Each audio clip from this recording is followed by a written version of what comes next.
I want to welcome you to the Medicaid Client Voice Council meeting. I'm Jason Peterson, Deputy Chief of Community Engagement for DHS, and we are expecting Secretary Putnam to join us, Secretary of the state's largest agency. Things come up, so we are expecting her to arrive, and she'll have some remarks for you. Also, you'll notice a few empty chairs. Some of our members are running late. Some members weren't able to be here at all, about 4. We have a council, for those of you who haven't been here before, that is representative of our state at large. We have members from DeQueen, from Springdale, from Pocahontas, from well, just all over the state. And sometimes that makes it Fort Smith. Sometimes that makes it difficult for members to get here, and that has happened today. Sick children, transportation, things come up. But I'm thankful for those members who are here. Many of these members are near to completing their second year of service on the council. We thank them for their service. A lot of good ideas have come from this council, and we hope that'll be true today as we'll all learn more about the passes. We have, representatives from Arkansas's 4 passes here to both educate and answer questions from our Client Voice Council members. We're also, after lunch, going to have a Medicaid unwinding update, and we're going to learn more about a new division at DHS. So thank you all for being here. We really appreciate it. And before we get started, our chairperson, Jerry Watson, as he often does, would like to offer some opening remarks. I am Reverend Jerry Watson, first giving honor to God. Thanks everyone for showing up today, and I hope we have a successful meeting. My opening comments are related to the unwinding. This month is the last month of the unwinding, so we have about 11 days left. It has been challenging. My prediction was that there would be approximately 400,000 to 500,000 people would lose their Medicaid coverage. And it looks like that is what is happening. It's kind of sad, but also we said back in March that the key to understanding how successful the unwinding would be the churn numbers. We haven't seen any churn numbers yet, but apparently DHS said they would be keeping track every month. So at some point we'll get a report on that, hopefully. And I just want to welcome everyone, and hope you have some good questions and comments. Thank you. All right, thank you, Chairman Watson. Speaking of questions, a lot of our Medicaid Client Voice Council members who couldn't be here today have submitted questions for our past panelists. So even though they're not here, some of their questions will be represented in the question and answer part of the program. So let me introduce our 4 presenters and tell you which pass they're in. I'll ask each of them to kind of raise their hand so you'll know who we're talking to or who we'll be talking with. Lauren Grounds with Arkansas Total Care. Jessica Anderson with Summit Community Care. Amy Cobb with Empower Healthcare Solutions, and Stacy Williams with CareSource. All right, so those are our panelists. They're going to educate us first on what the pass is. Maybe some of us don't even know what pass stands for, so we'll learn that. We're going to find out what the passes do, and they've got a slide presentation to share, and then we'll get to your questions. Some of them already submitted, which I'll read and they'll answer, and some you may have just think of while you're hearing the presentation. So take notes, and without any further ado, I'll let you guys decide who speaks first and in what order, and we're looking forward to hearing what you have to say. Thanks for being here. So I believe we're just going to start with the general slideshow. Would you like me to come up there? Oh, you can stay there, or either way, whichever you're more comfortable. Much rather stay here, as this is not on. Yeah, it should be on. And let me just say, Okay. because we have an audience watching from home, some of our members are watching from home, as long as you have a microphone in front of you, everyone online will hear what you're saying. If you don't have a microphone, everyone in the room will hear you, but no one watching online will hear you. So try to make sure there's a microphone with you when you have a comment. Okay, is this working? Not at all. It is on. You won't hear it in the room. Oh. There's no amplification in the room. Microphones are strictly for the online audience. Oh, that's wonderful. So there's no echo or reverberation. Okay. Well, again, thank you all for having us here. We represent the 4 passes. So we've put this presentation together today to give an overview of the pass model. I know that some of you are very familiar with it, but I know that others, this might be very new. And so we've started at kind of a basic level. So at any point, if you have questions, let us know. We can save them for the end or jump in at any point. And we're really just going to give an overview. But if there's some additional information you want on something, just let us know. We all 4 work together to put this together. I'm just presenting it, but at any point, you guys jump in, add something. But this is a full pass presentation. So. I do want to introduce the rest of our Empower team because they helped with the PowerPoint. I don't want to leave my people out. So. Sorry. I'm Ray Goen. I'm the Quality Nurse Manager for Empower. I'm Stacy Crawford. I'm the Senior Director of Care Coordination. Christy Green, Senior Director of Complex Care. Thank you. Thank you, Lauren. No problem. We'll leave my people out. Yes, they pulled this together. So appreciate y'all. So, okay. So we are going to start here by defining what a pass is. I'm sure you all have seen the word pass before. Sometimes it's got the little hyphen over it. That's usually just an autocorrect on a phone. But pass stands for shared savings entity. So to a very valid point made earlier, you wonder why the L isn't in there, it's hyphenated. But essentially what a pass is we are a health insurance plan. And it's managed care coverage for Medicaid members in Arkansas who have complex behavioral health and or developmental or intellectual disabilities.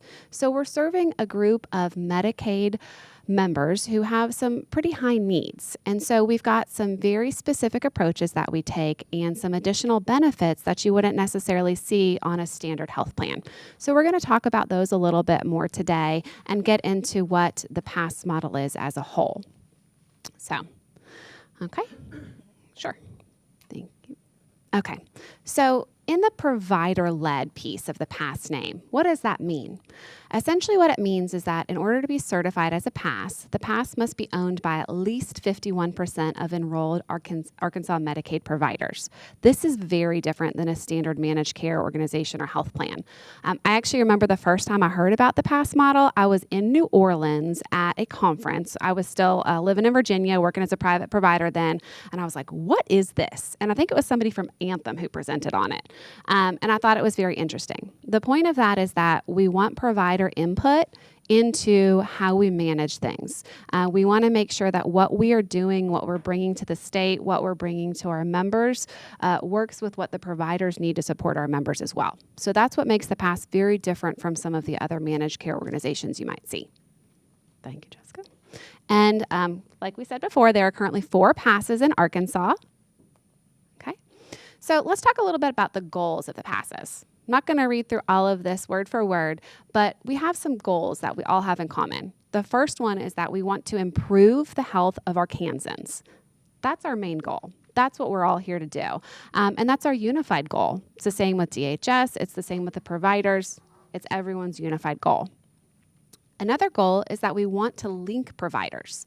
We know a lot of our members have their PCP along with some very specialty providers, and we want to make sure that all providers are connected on the same page and working towards a universal goal for the members that they're serving. Additionally, we want to coordinate care for all community-based services for the members that we serve. And we'll get into some more details on that because that's a major part of what the passes do. We also want to allow flexibility. We know that there's a lot of different needs. They're individualized, and we want there to be flexibility for individuals to get their needs met. We want to increase the number of service providers available to make sure that there aren't any gaps, that no matter what community you live in, you can access the services that you need. And then also we want to reduce the cost of care. And we do that through coordinating and providing appropriate care and preventative care when possible. Okay. So we're going to get a little bit into what services are covered under the pass because we cover what fee-for-service Medicaid covers, but we also add some additional specialty services on since we serve that very specialized group of Medicaid members. So, like I said, we cover the state plan services that would be covered under fee-for-service Medicaid. Additionally, though, we cover the 1915I state plan home and community-based services that are primarily behavioral health focused.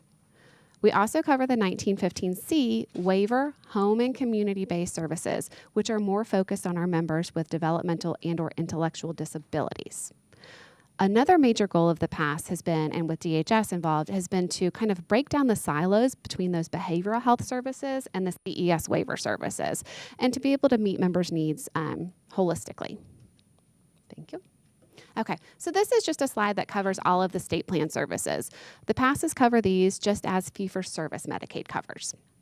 If a member were to have a high enough need, though, and be found eligible for the PASS, these next slides are going to cover some of the additional services. These are sorry, I had to stop and pause that. This is the CES waiver services. So this is a list, This is a combination. I'm sorry. I thought this was broken down, but this is a combination of some of those I waiver services as well as the CES waiver services. So it's not that every member on the PASS receives these services, but it is something that they have availability to if they are found eligible and appropriate for them. Okay, so now we're going to talk a little bit about how you can become a PASS member and how you can take part in the PASS program.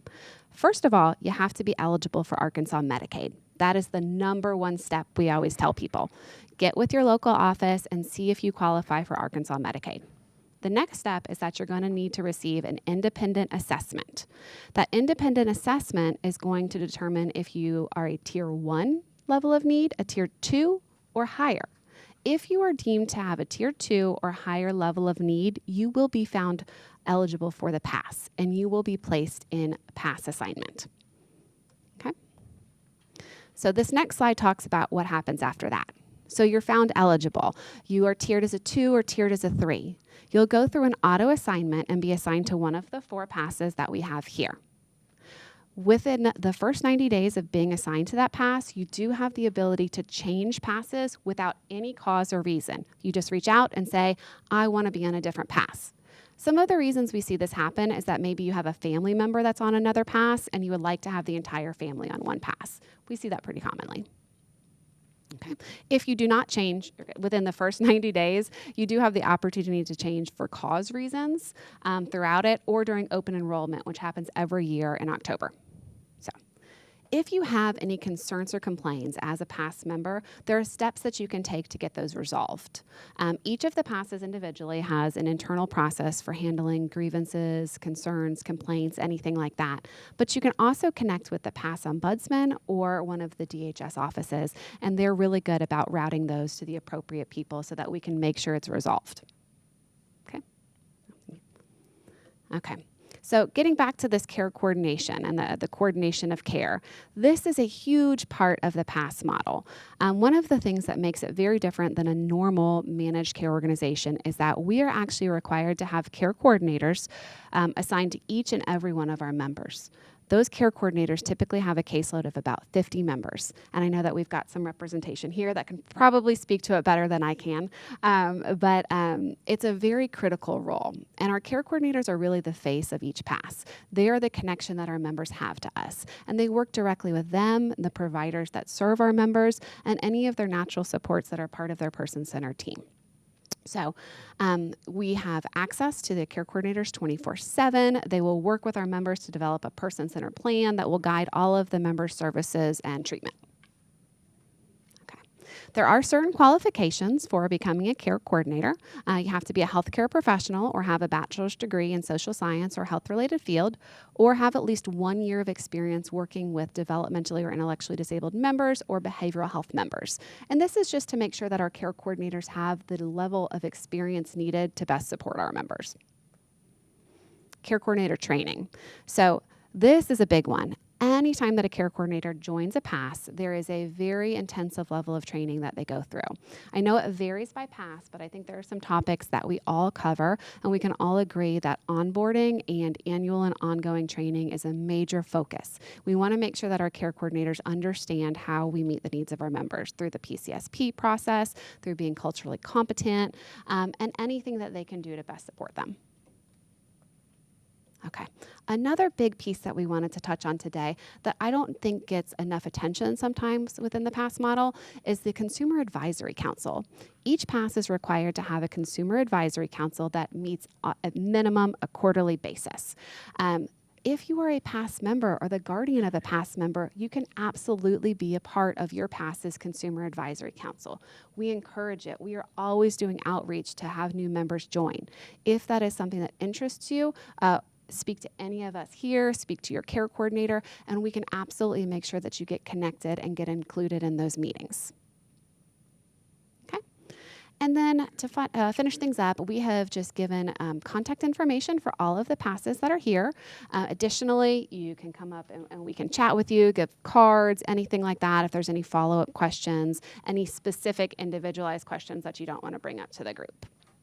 But that does conclude the overall presentation. If we want to open the floor for questions or go through the list of questions. So I can open it up to members now, or we could go straight to the submitted questions. Does anyone have a question just right at top of mind after that presentation? Amanda? Thank you. Thank y'all for coming. Okay, so I loved that your first goal right off the bat was the goal was to improve the health. So a big part of being healthy too is if you are able to work and you want to work, is being able to work, right? Okay, so I serve on the Governor's Council for Developmental Disabilities, and we are really focusing on employment first, and I know you guys know all about that, right? So I wanted to ask about your approach to supported employment rights, because like Summit, we're at 69 members that have supported employment, Total Care 19, Empower 19, and I think that's all that we have. So can you tell me, like, in general, why you think the numbers might be so low? Yeah, that's actually been a topic we've been exploring lately, and recently got that information over to Dale, which I'm guessing is who you work with on that. But supported employment and supportive employment has been a hot topic because we've realized that the way the rate structure is set up and the way that the service itself was previously structured was creating some barriers to people accessing it. So one of the things that was recently done in collaboration with DHS is that there's been a restructuring of the model to really make it much more straightforward, rather than all of the different specific components within the supportive employment model that you're in this phase and then this phase. It's just been opened up to allow the service to be accessed without having to define exactly what step you're in, and you only have so many units here and so many dollars here. And then additionally, I know that the PASSes, and I can say for Arkansas Total Care, but I think as a whole, we've all evaluated the rate and are in agreement that it needs to better align with similar services like supportive living and things like that. And so that is something that I know we've put in place, and we've been also working with DHS and a couple of providers to look at getting a little bit creative with it and even creating a group model approach for it. And I think I can just add from Summit, and I think from all of us, what we encounter in care coordination. And so that's one way that we typically try to really look for those opportunities.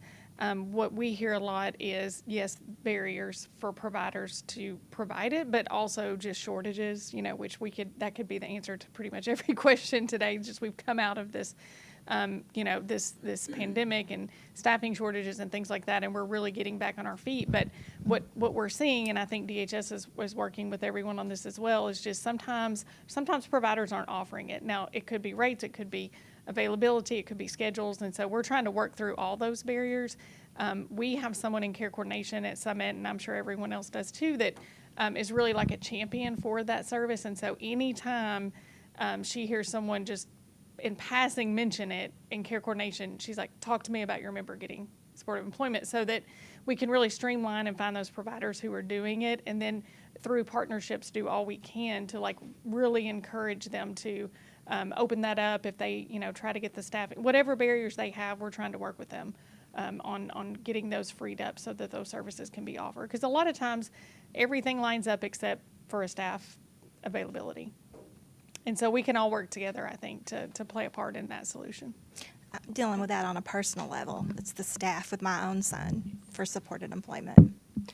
Hi, I'm Amy from Empower. I'm going to speak a little bit outside of the rates, and I'm a parent of children with disabilities, and my daughter just started working. So I think one of the things that is happening just in general, and I'm a former vocational rehabilitation counselor, is that it doesn't start like in our schools like it needs to start. We have some, but the transition services, we're working on that. We're actually working with John at the Governor's Council. I was on the Governor's Council in Wyoming in a past life, and that was fun. But we want to make sure it starts in the schools, and our parents and our kids are aware of what they are able to get, with a child with a disability. So I can speak to that from, I have 2 children, boys with autism, and then my daughter has intellectual disabilities. But that skills piece is important. So I think that we have to start it a little earlier on so that it can transition into when they become a PASS member, because we want to, philosophically, we all support employment. Everybody wants to work. It gives us meaning, But I think also people that have disability checks don't think they can work. So I think that's a stigma, and we have to, our care coordinators are covering that with our members, and also they need us to navigate them to those providers that are doing supported employment. So I agree with everything my colleagues said, but from the perspective of, parenting a daughter, that it's that skills piece of how do you even go and find a job? How do you, the skills that you need to, go to work, being on time, all these things need to start in our schools, and we're working on some transition services at Empower. I don't know if, Christy, you want to add anything, but we believe in that supported employment piece, but I think we have to start it. We have a lot of pediatric members at Empower, but we're working to getting into the schools and educating our teachers and educating what ARS is, what supported employment is, and that you can work with a disability. We also can't rule out the cultural piece. We're trying to change the culture of the employers that are already out there, and that is a mountain right there. And that's a partnership for us at the PASSes with them to, hey, this is our member, we're going to support you, we're partnering this, we want them to be, a successful case in rehab services is a 26, that's a successful closure. That's at least 90 days. Well, for our folks that have just started those jobs and are trying to adjust into the culture of work that have never worked, that's a long time to be successfully employed, especially if you don't have any work skills and you go in young. So I can remember my first job when I was 14, but I think that we have to teach that, and so we need to start with the schools.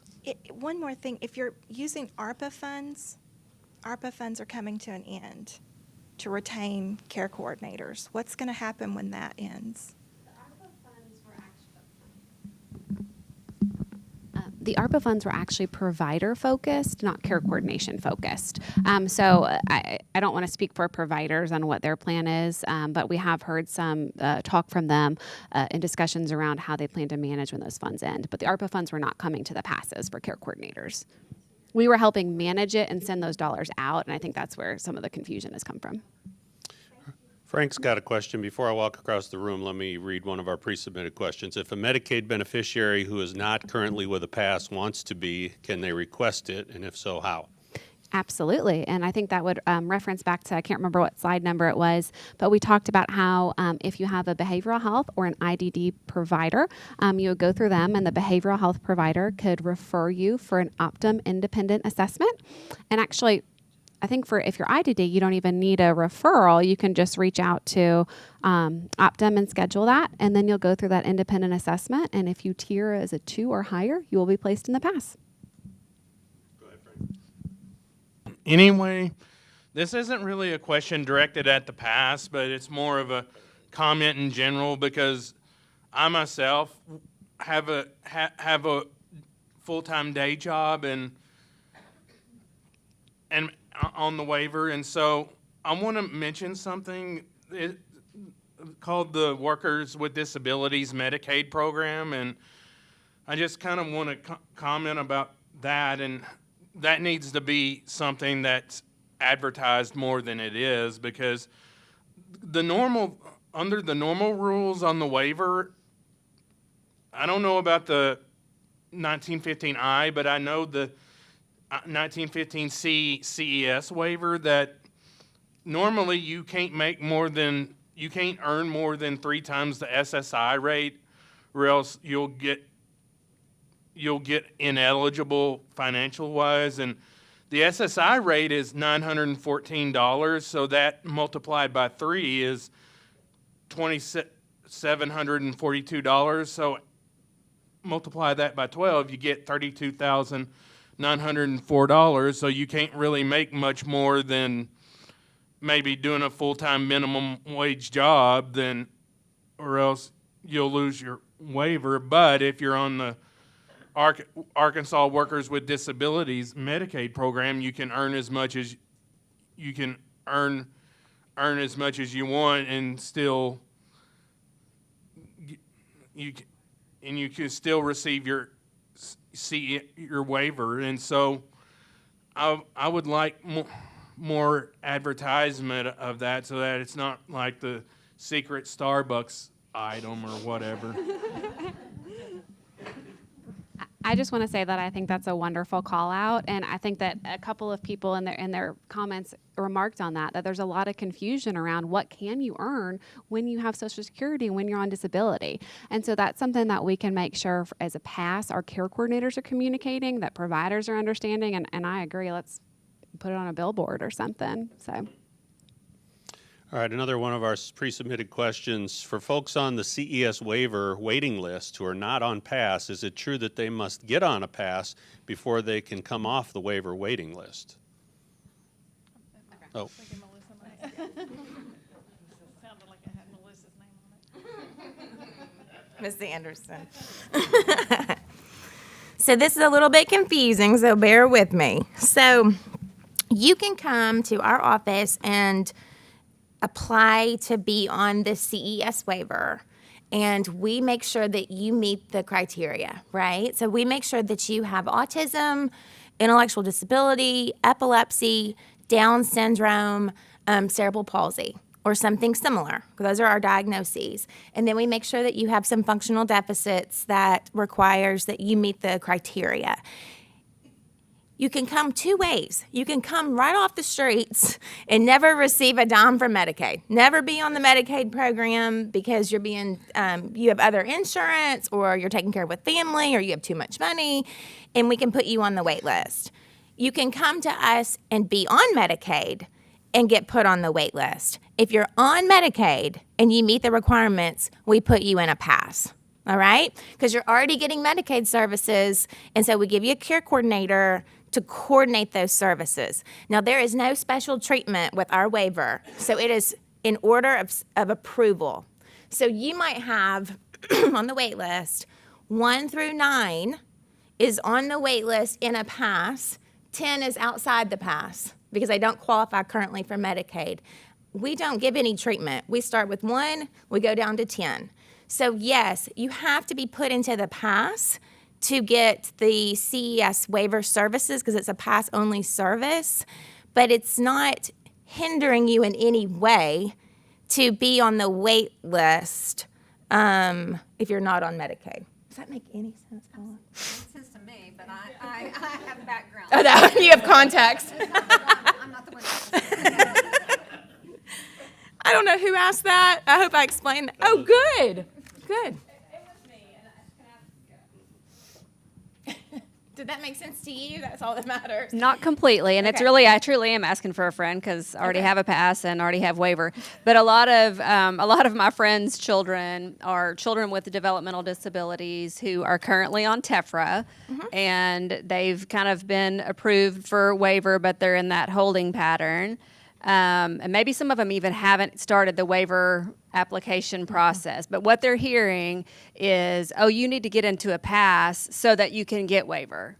And I don't know if they think that's going to help them come off the waiting list faster, or if they can't even get on the waiting list until they get a pass. Got it. Okay, let me explain this a little bit differently then. Okay, so there are, hold on, I have this right here on something else. Hang on. So I make sure I say it right. So you know how to get in the pass right now is in state statute, all right? And we are looking at this to see if there's a better way to do this.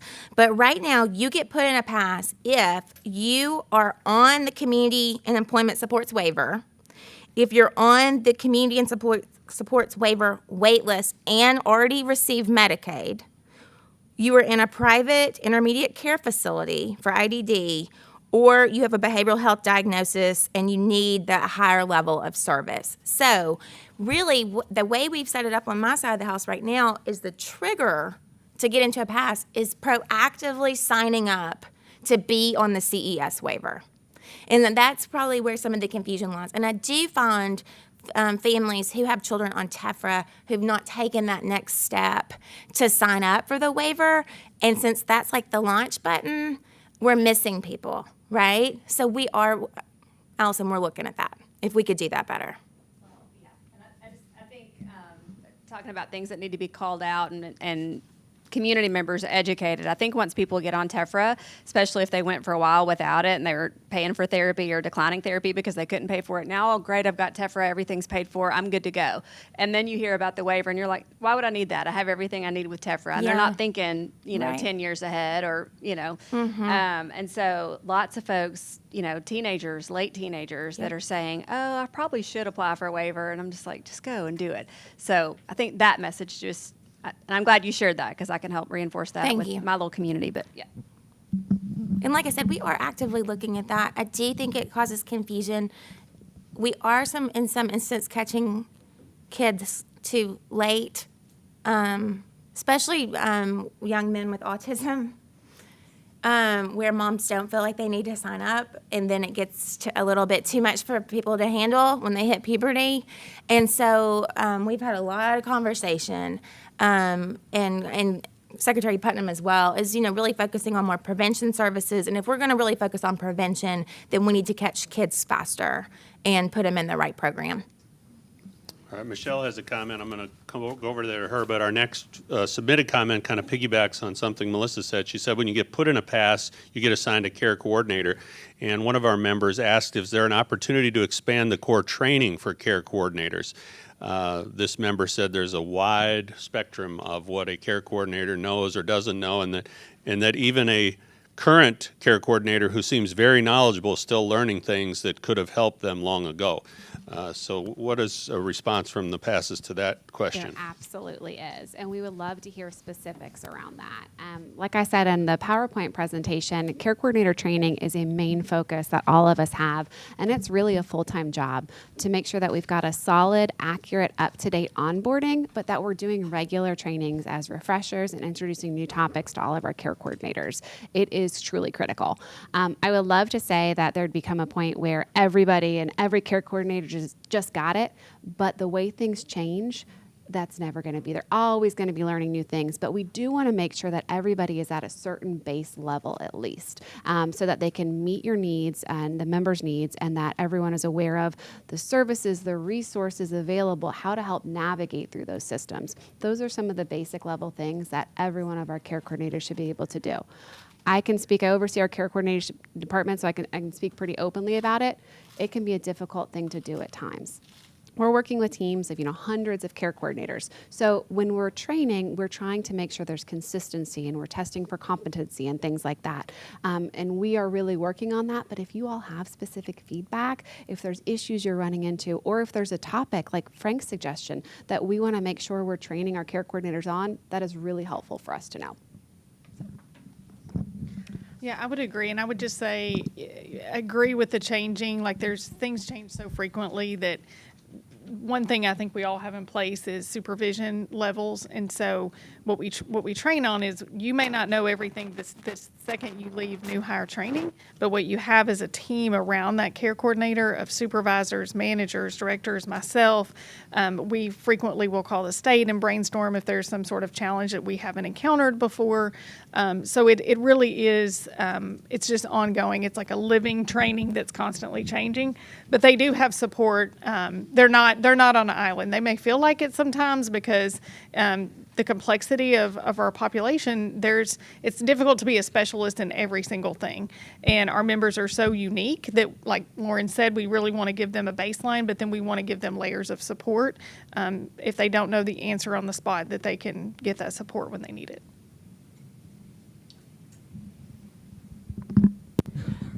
We do things a little bit differently at Empower, and I love my people, but I believe as a parent of children and Stacy and I were just talking to your comment earlier about even as parents of children with disabilities, we struggle and we work for the passes. So if we're struggling, we know, and that's where our subject matter experts come into play. I just believe as a parent of a child with a disability, and I have children with autism, I have one that has complex care and he's partially blind, that you need someone that specializes in that area. So we have some specialized teams at Empower for complex care and developmental disabilities and we train them on those specialty areas because they need to know everything to serve you and to serve your families about your child, about your family member. So we're pretty proud, that we're able to do that. But any topics, back to what my colleagues are saying, please let us know. And again, we're going to send you to the Consumer Advisory Council because that's where your voice is important because we can take those topics and integrate them in and train them, train on those topics. But we need to know what you're experiencing with our care coordinators, how your experience is with them, your relationship with them.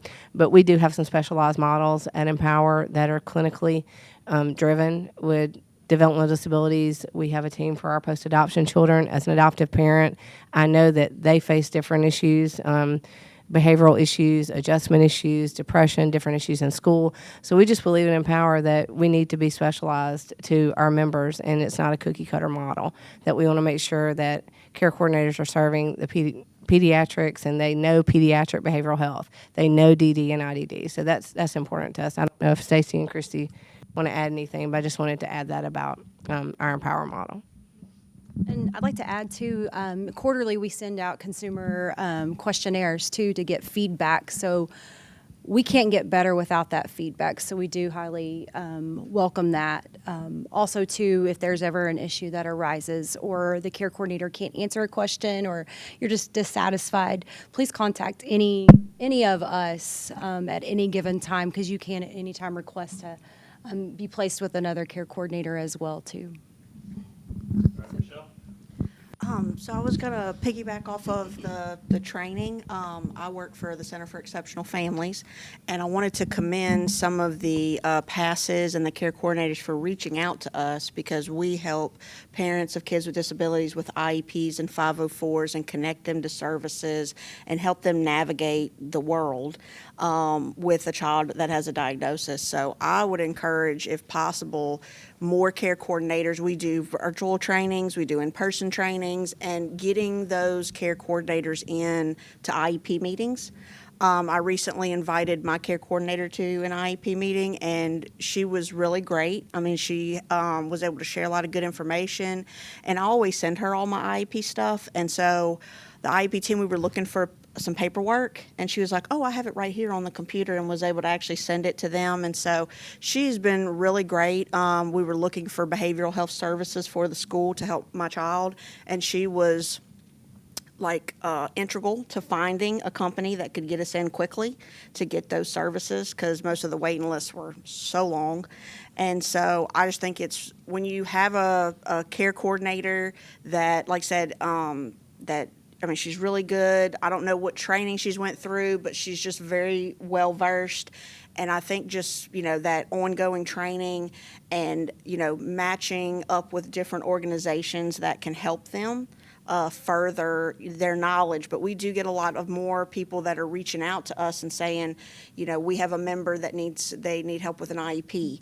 And so we're doing a lot of referral back and forth. And I think that's really great because we're here for not only our families, we're here for school staff, and we're here for other organizations and providers to help each other.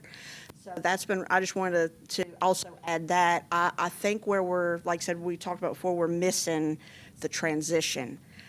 It's such a hard piece, the transition IEP. And a lot of families, and we're trying to educate families that you can invite a vocational rehab provider, a PASS, a this, a that. There's also more colleges that are doing educational pieces where kids with disabilities with intellectual disabilities can go to a program through college. That stuff needs to expand. I really think that every college should have something like that. And I think that there's different programs out there, different providers that actually will come into the school and help with transition planning. Like the one off the top of my head is Myers-Davis, but there are others. And I think we need more of them and more access to that. And I think we would be able to bridge that gap in, supported living, supported employment, and things like that, because I have 3 different, I have a 16-year-old, a 12-year-old, and an 8-year-old, and, we're in the thick of trying to get, my 16-year-old a job and things like that, and there really was not a lot of support at the school level. Now, for my 12-year-old, I'm hoping that, knowing what I know now, that I can push that.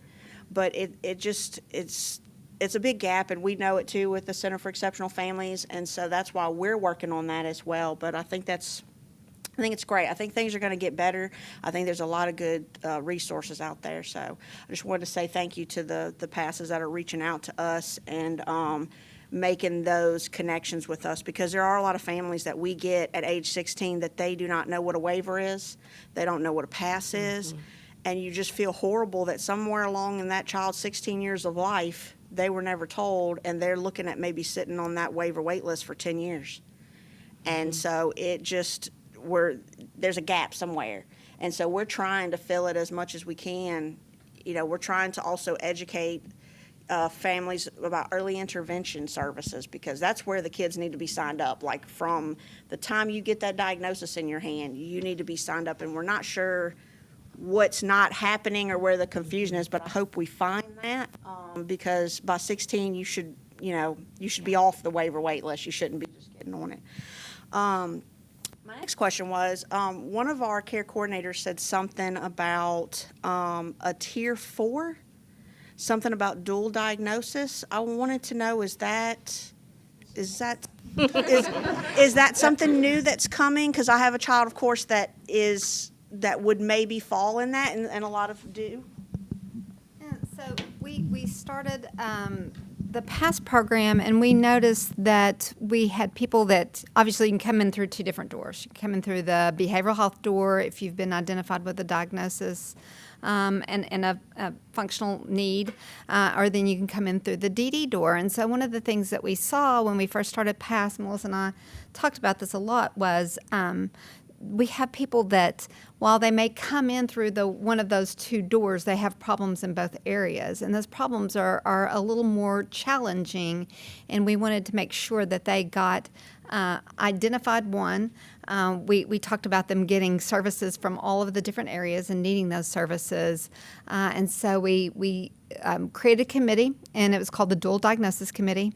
And so I'm a clinician by trade. I'm an LCSW. And so one of the things that we find when we start talking about diagnoses is that clinicians can get into all kinds of arguments about, y'all noticed this? I don't know. We can get into all kinds of like, no, really, this is the symptoms are caused by this diagnosis, not that diagnosis. And so we would get into this back and forth. And so we would, in the PASSs, would gather all kinds of information about what was needed. And so as we started really looking back at what we needed from a tier 4 for people that are already in PASS, we really started saying, I really think what's needed here is that the case has some complexity. They have multi-system involvement, a lot of times involvement with child welfare, the justice system in some way, or they have symptoms that are causing issues with housing, so a lot of times it is more significant behaviors that we're seeing that really keep people kind of bouncing from one service to another, or cycling in and out of hospitals, or they've been in our state hospital. And so we're shifting that this year, so we don't get into that diagnostic argument that we have with a bunch of clinicians, that we're really looking at what are the needs of that client. So we have a new system and a new program where we're saying if you're multi-system involved, if you have some complex issues, we want to make sure that you get assessed and get a Tier 4 designation. So it's really an internal thing that we're doing at DHS, where we've got a committee that's looking to say, do you really have those needs? The second piece of that is your care coordination becomes enhanced. So you have like a multidisciplinary team and that can support that care coordinator, because a lot of times there's both complexities with the behaviors, but also complexities with the diagnosis, where we can't quite get at that. And so we have doctors and other clinicians and other people with expertise on those teams, and they can make up those multidisciplinary teams, the PASS can, based on the person. So it's not the same multidisciplinary team. And then the passes get an additional, they go into a different rate. So the passes get paid differently for those Tier 4 individuals. So we've shifted it, and we're shifting it this year to make sure that we're really looking at complex needs. Thank you. I really appreciate that because, like you said, that it's based on the individual, and that's where we were struggling with my oldest child, because my oldest child is quote unquote high functioning, but they also have a list of mental health issues, and the argument was, are they caused by the autism? Are they not caused by this? Are they back and forth, back and forth, back and forth? And it was like, can y'all just give my child the services they need and stop arguing about it? So I really appreciate that, and I think that's going to be exciting for families like me that are kind of in between, trying to figure out, is it this, is it this?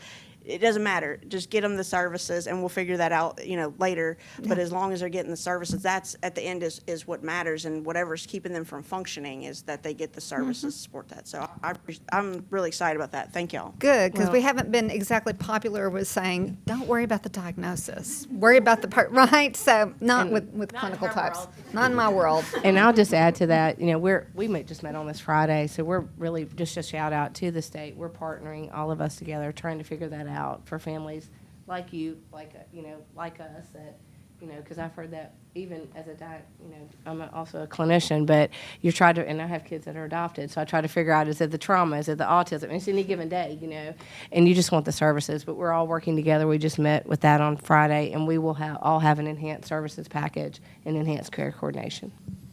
Thank you, Paula, and we're going to hear more about Paula's World after lunch. She's got a presentation. Good morning. My name is Yolanda Traylor, and I am with our family is a part of the PASS under Arkansas Total Care, and so we're in behavioral health field. So we thank you all and appreciate you all for all you do. I have two questions now. I only had one, but listening, I have another question. My first question is, when you're a family that come into the PASS program, and we meet our PASS coordinators, and they come and they give you the flyer and tell you, like, this is our PASS, and we just want to let you know that we're here, and if there's anything that you need from us, let us know.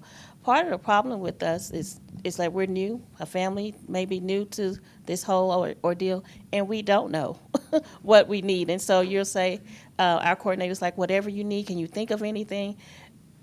I know in the behavioral health area, we're so frazzled, I don't know what I need at that time. But one of the things that I just saw on the slideshow was like a list of all the offerings that you do offer. And so I was thinking, like, as a suggestion, like on the sheet that our coordinator gives us to say, hey, we're Arkansas Total Care, we're Empower or Summit. Maybe on the flip side of that, it's like, and here are all the things that we offer for you, so we'll know to even know that that's something that we can have for our kids or to offer for the kids. And then the second thing, just in listening to the conversation about transitioning with your kid, my child is coming. He about to be 16, and within being at these meetings, I hear people say, hey, get ready for the transition, probably around 17. I have no idea what that is all about. And as I'm listening, I was like, I may be something that I need to know. But for him, like, he asked about wanting jobs. He asked about going to college because he wants to major in engineering. But as a parent who knows his behaviors and his mental health state, how do I know what colleges offer things for him? How do I know that he can actually go to college, and be able to withstand the stresses that may come along, because we're stressing in high school right now. So I just wanted to maybe I need to start taking notes on that to see, okay, what are things that I need to be looking for in order to help him to continue succeeding in his careers and education. I can empathize with you as a mommy to a boy with autism that is also a member of a PASS. So completely get it. It's overwhelming you don't know what to ask sometimes. So I think that piece comes along with training of the care coordinators, but also developing your child's person-centered team and that person-centered service plan. So that plan that you guys create, along with those goals and stuff, should be guiding you guys along through and navigating and, incorporating the school into those plans, so that way they can help identify, what's working for them, maybe what their recommendations are, you guys taking tours, the care coordinator gathering, maybe information, from programs that are available. What are your options? I know sometimes our kids kind of blow our minds from what they are able to accomplish. Sometimes it's difficult to think about what's going to happen next year. So sometimes maybe even breaking it down a little bit and being like, let's maybe just take 6 months at a time. Communication is going to be huge in that and key in that. And I think it goes back to that person-centered service plan. It has to be updated at least annually, but it can be updated as many times as you need it to be updated. Lauren's going to agree. She's going to agree. But you guys can, set up, meetings as often as possible, and set that up. So, yeah. But I do want to add to that, your school should be helping you with a transition plan. And back to your point that transition services in Arkansas start at age 14. So, and it should be driven by your child's voice and what they're able to do and what they want to do and finding that. It should be starting in the school. Again, that goes back to we're all focused on transition services. We have a transition team. But that's important because I believe as a parent of my children with disabilities and the parent, it's my job to set up their future and to help them with that because we all could be gone. We don't want to be at any moment, but we've got to set that up for them. They don't know how to do that. I mean, how many of us were ready to be dropped off at age 18 to just take care of ourselves? I know I wasn't. I mean, I'm 48 I think I'm maybe 49, and I'm still not ready for that. So it's really our job to set our children up, and it really starts in the schools. And your care coordinator, back to your point, they should be an extension of your family, really. They should be helping you, and if they're not, we want that relationship at the passes. So they should be helping you, and I'm glad you're inviting ours to the IEPs. They want to go. We go into the juvenile system if the child gets into any kind of trouble. We should be where you are, not just your home. So that's what our care coordinators do. But that transition stuff, we need to help you get that started or get that initiated with the school. I will say, as far as my coordinators, I love them to death. They are awesome. The Miss Brandy, and I can't think of my man person because I'm thinking of so many other things right now. But they are great with that. As far as talking about the schools and working on transitioning, how is it that you can work with your special ed department that can help you with transitioning, but how is it that you can get the admin to get along with the special ed to be able to help you with the needs that your child is needing? Because sometimes I feel that as admin, they don't understand how serious some of the issues. For instance, I'll give you an example. We had to do some changes to my son's schedule. He has done a little pretty decent, and so we're going to try to gradually move him out of resource classes into maybe an Algebra 1 inclusion co-teacher. And so I was like, okay, well, admin or somebody else felt that it was, since he's in 10th grade, so, well, we know that he may needs this, but if he's now out of resources, he's in 10th grade, he needs to be in Algebra 2 where all the other 10th graders are. Well, I'm sorry, my child has never ever experienced that, so let's start here. But instead of seeming more supportive, he's like, I hear what you're saying, but they're more concerned about standardized tests, and I know that that's going to be on a test, and he's going to need that. So when I hear you say the schools are supposed to be there to help you with transition, they can't help you with that. And so is there any way, like maybe the PASS or maybe anyone else in the area of the field can maybe train admins and other people, stakeholders, to understand? We're actually looking into that at Empower, but I can totally relate to you, and I probably shouldn't tell my story, but my son Patrick comes home and says, "Oh, Mom, I'm taking chemistry." "Oh, no, son, you're not," because because they get, they want to please, and he got kind of talked into that with his schedule. I'm like, well, we're not ready for that, So the school counselor is also an advocate, but we're all advocates at the passes, and we'll go in and we'll talk with the schools and we'll help you, with that. In terms of them getting along, I don't know about that. I am a therapist. I'll try to help you with that, but I don't know, but I think the important part is to get what that your child's capability is and what they're ready for. We know our children better than anyone, so we are there to help you advocate for that. We will go and help you with that. I'm so glad that you're giving us copies of those IEPs. That helps us with coordination of services. But we would love to be able to go to that IEP and to help you. But I would say your school counselor, and school counseling was one of my majors at one point in time. Then I changed over. But they are also to advocate and to help with that. But also teaching our kids a voice to say, I can't really do that, because I'm like, Patrick, come on now. We're not quite ready for chemistry, so we're taking like environmental science right now.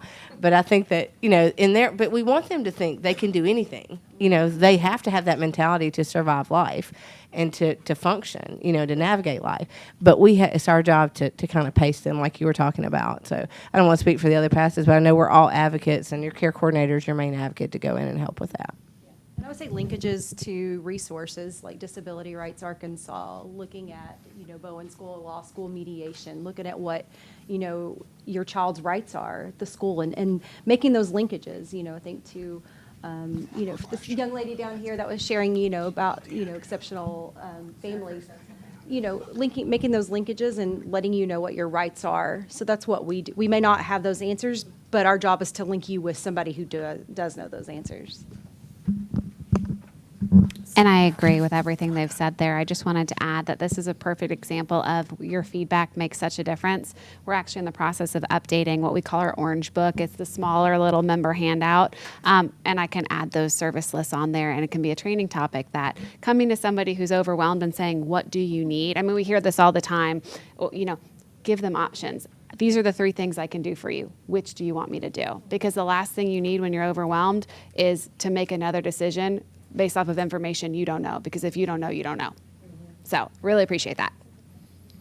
All right, DeAndrea has a question. We're at time, so I'd appreciate it if one of the past coordinators could speak with DeAndrea during lunch so she can get her question answered. We also didn't get to all of the questions that are written, so it'll be my pledge to all of you who submitted questions, both here and watching online, that I'll email out answers to the questions we didn't get to so that our council members can get answers to those questions. I'll work with the passes and we'll develop some answers that I can send out to you. Before we break for lunch, a quick update on the annex. We haven't met out in the annex in a while because it's been under construction. We had hoped it'd be ready by now, but it isn't.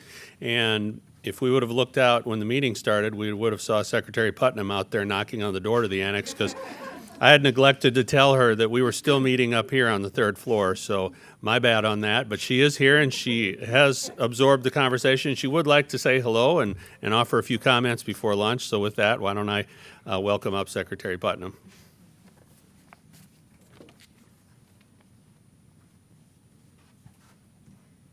Happy Tuesday. That is true. I was out, sadly, by myself, knocking on the door, pulling on the door. I've only ever gone to meetings down at the annex, so I just sort of went where I usually go. So I apologize for being late and not being here to welcome you.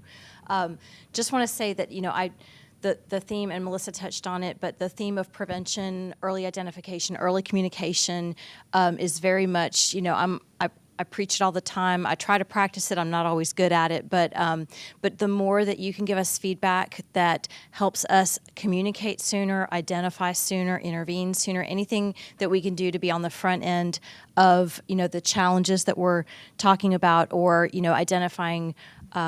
When we can get someone to services sooner is what we really want to be here to do. And we're really looking, the whole team is going out on these great field trips to different locations and providers and going to see different services. And when I say the whole team, I'm not talking the whole team that you see here. I mean the whole team, like our youth services folks, our policy folks, our finance folks. So everybody's really engaged. But we can only do that with your help and with your suggestions. And I just want to say thank you again for your commitment to being here today. Thank you to our past partners. For really stepping in and stepping up when we need you. And even when we, don't say we need you, you're there supporting in ways that we don't even see. So just, again, express appreciation. I know that I'm standing between you and lunch, so I will cut this short. But if there's anything we can do to be more supportive, all you have to do is reach out, and we're here for you. So thank you. All right. Thank you, Secretary Putnam. Once again, thank you to our past representatives. Thank you for taking the time out and making the slideshow and being here to answer our council members' questions. With that, we will break for lunch for 30 minutes, and when we come back, we will have a Medicaid unwinding update with Amy Webb. All right, welcome back from the lunch break. Some of you are still eating, that's fine. Amy Webb can speak over you while you eat, and she is going to give us an unwinding update. As was mentioned previously in the meeting, Arkansas is nearing the end of our unwinding, one of the first states, well, the first state that will complete the process. And so she has an update on the numbers, how things are going, any issues that have come up, and without further ado, Amy. Good afternoon, everybody. Mary Franklin is out and Janet Mann is out, so I am solo, but Ruthie is here if you have eligibility questions that I cannot answer. So she's my wing woman today. So, all right. So I just wanted to update you on a few things that are going on related to the unwinding. First, I wanted to mention during this process, one of the things that we have watched and one of the things that we have looked at is calls coming into the county offices. We have had complaints for some time about the amount of time it takes people to answer the phone or they don't answer the phone. So in the middle of the largest eligibility renewal effort, we decided also to redo how we do the calls at county offices. And so what we created was 6 essentially mini call centers by region. So we have our eligibility regions broken up into 6 regions.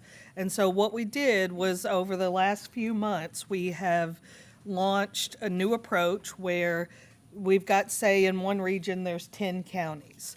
So if you call the county office in that region, anybody who is set up to answer calls in that region can answer that call. So you're no longer necessarily calling your county, though there are still county-specific call numbers and you can get there and there are still people there. But the goal was to get more people answering the phone and getting them answering the phones more quickly. And so the first thing I wanted to kind of walk through was some of our data that we're seeing related to phones, because I do think it's having a positive impact. Don't you think, Ruthie? We are getting a tremendous amount of calls, which is normal, but we're getting more than normal. But so one of the things that the federal government is looking at is our average wait time and our call abandonment rate. So we started looking at that as well. And so I'll just give you an example. In May, the average wait time was 10 minutes. And so that's our county office call numbers. It's also the Medicaid call line. It's also Ruthie's call center and the Batesville call center that helps people fill out applications over the phone. So in May, it was 10 minutes. And it's been going down every month. And in August, it was down to a 4-minute average wait time. So we feel like that really is helping. And then the abandonment rate, in May, it was 16%. Now it has steadily gone down every month, and it is now at 7.3%. So we have seen a reduction in the wait time and abandonment of calls. So we hope that that's helping. We wanted to make sure and address that, even though it was a big undertaking during the unwinding, because it's important that people can access us and call us and get their questions answered. So next, I want to talk about churn, because Jerry mentioned churn. We are going to be monitoring churn. We're building the data set right now so that we can monitor that. It's actually, I just got an email that it should be live today. So I should be able to start accessing that data. And what we'll look at with churn is people who lost coverage for at least 1 month and then came back.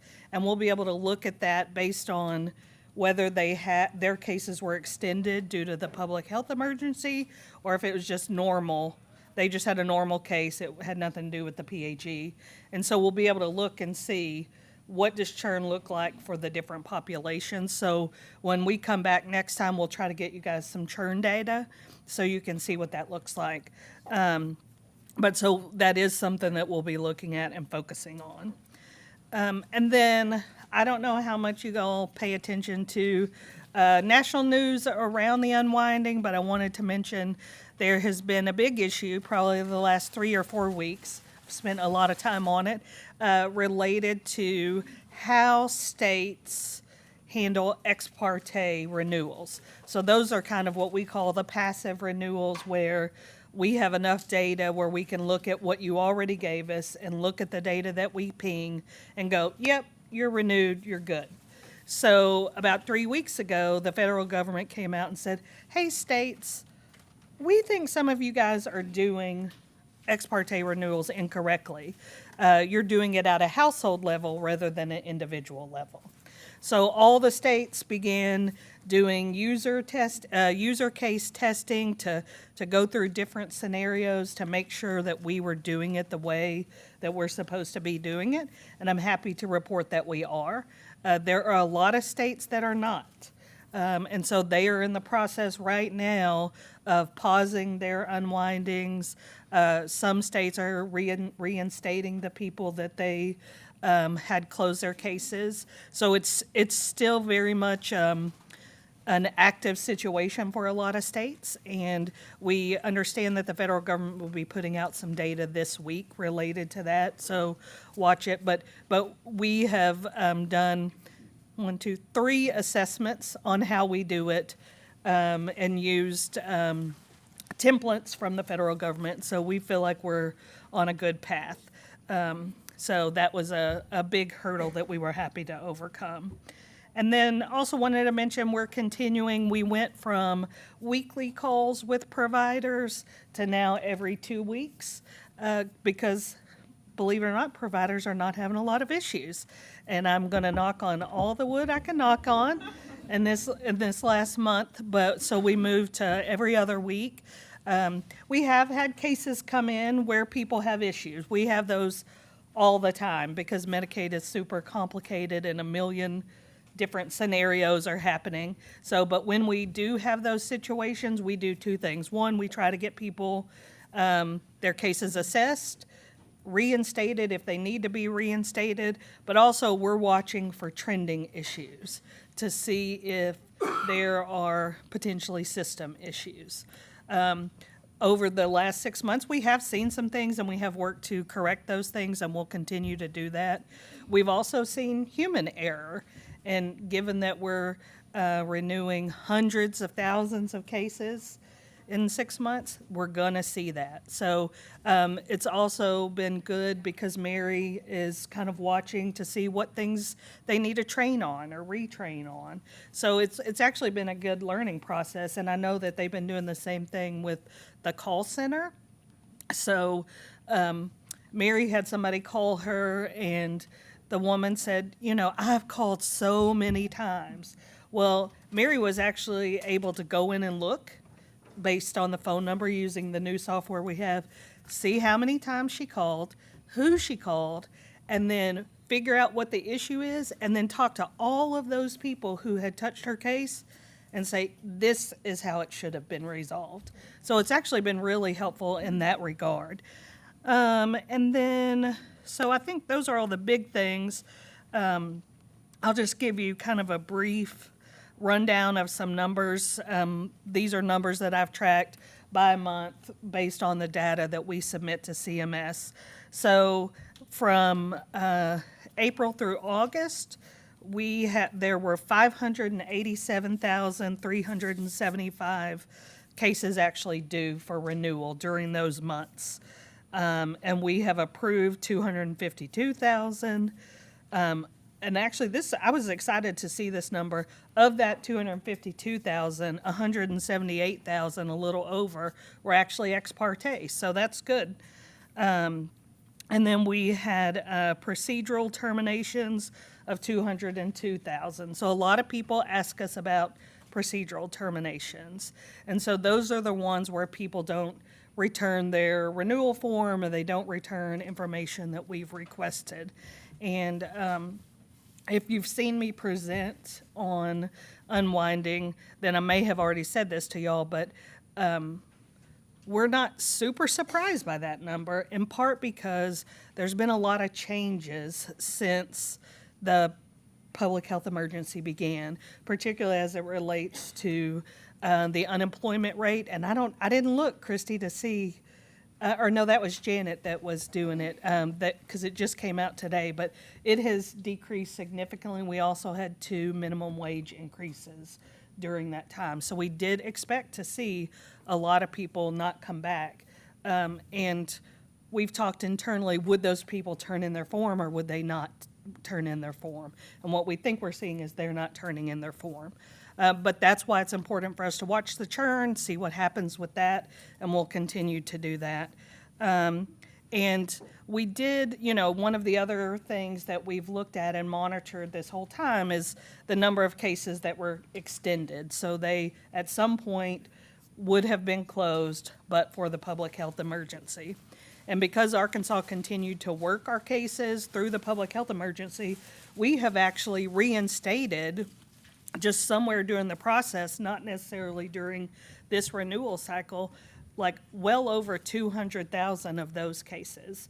So the process in terms of that seems to be working and working well. So that's kind of the update. And and the last thing is we have initiated all of our renewals. October will really be focused on normal operations. Obviously, we'll still have some work to do, some cases to go through for the next couple of months, but in general, it'll be normal operations. And we'll probably have a lot of lessons learned through that process too. So what questions do you have?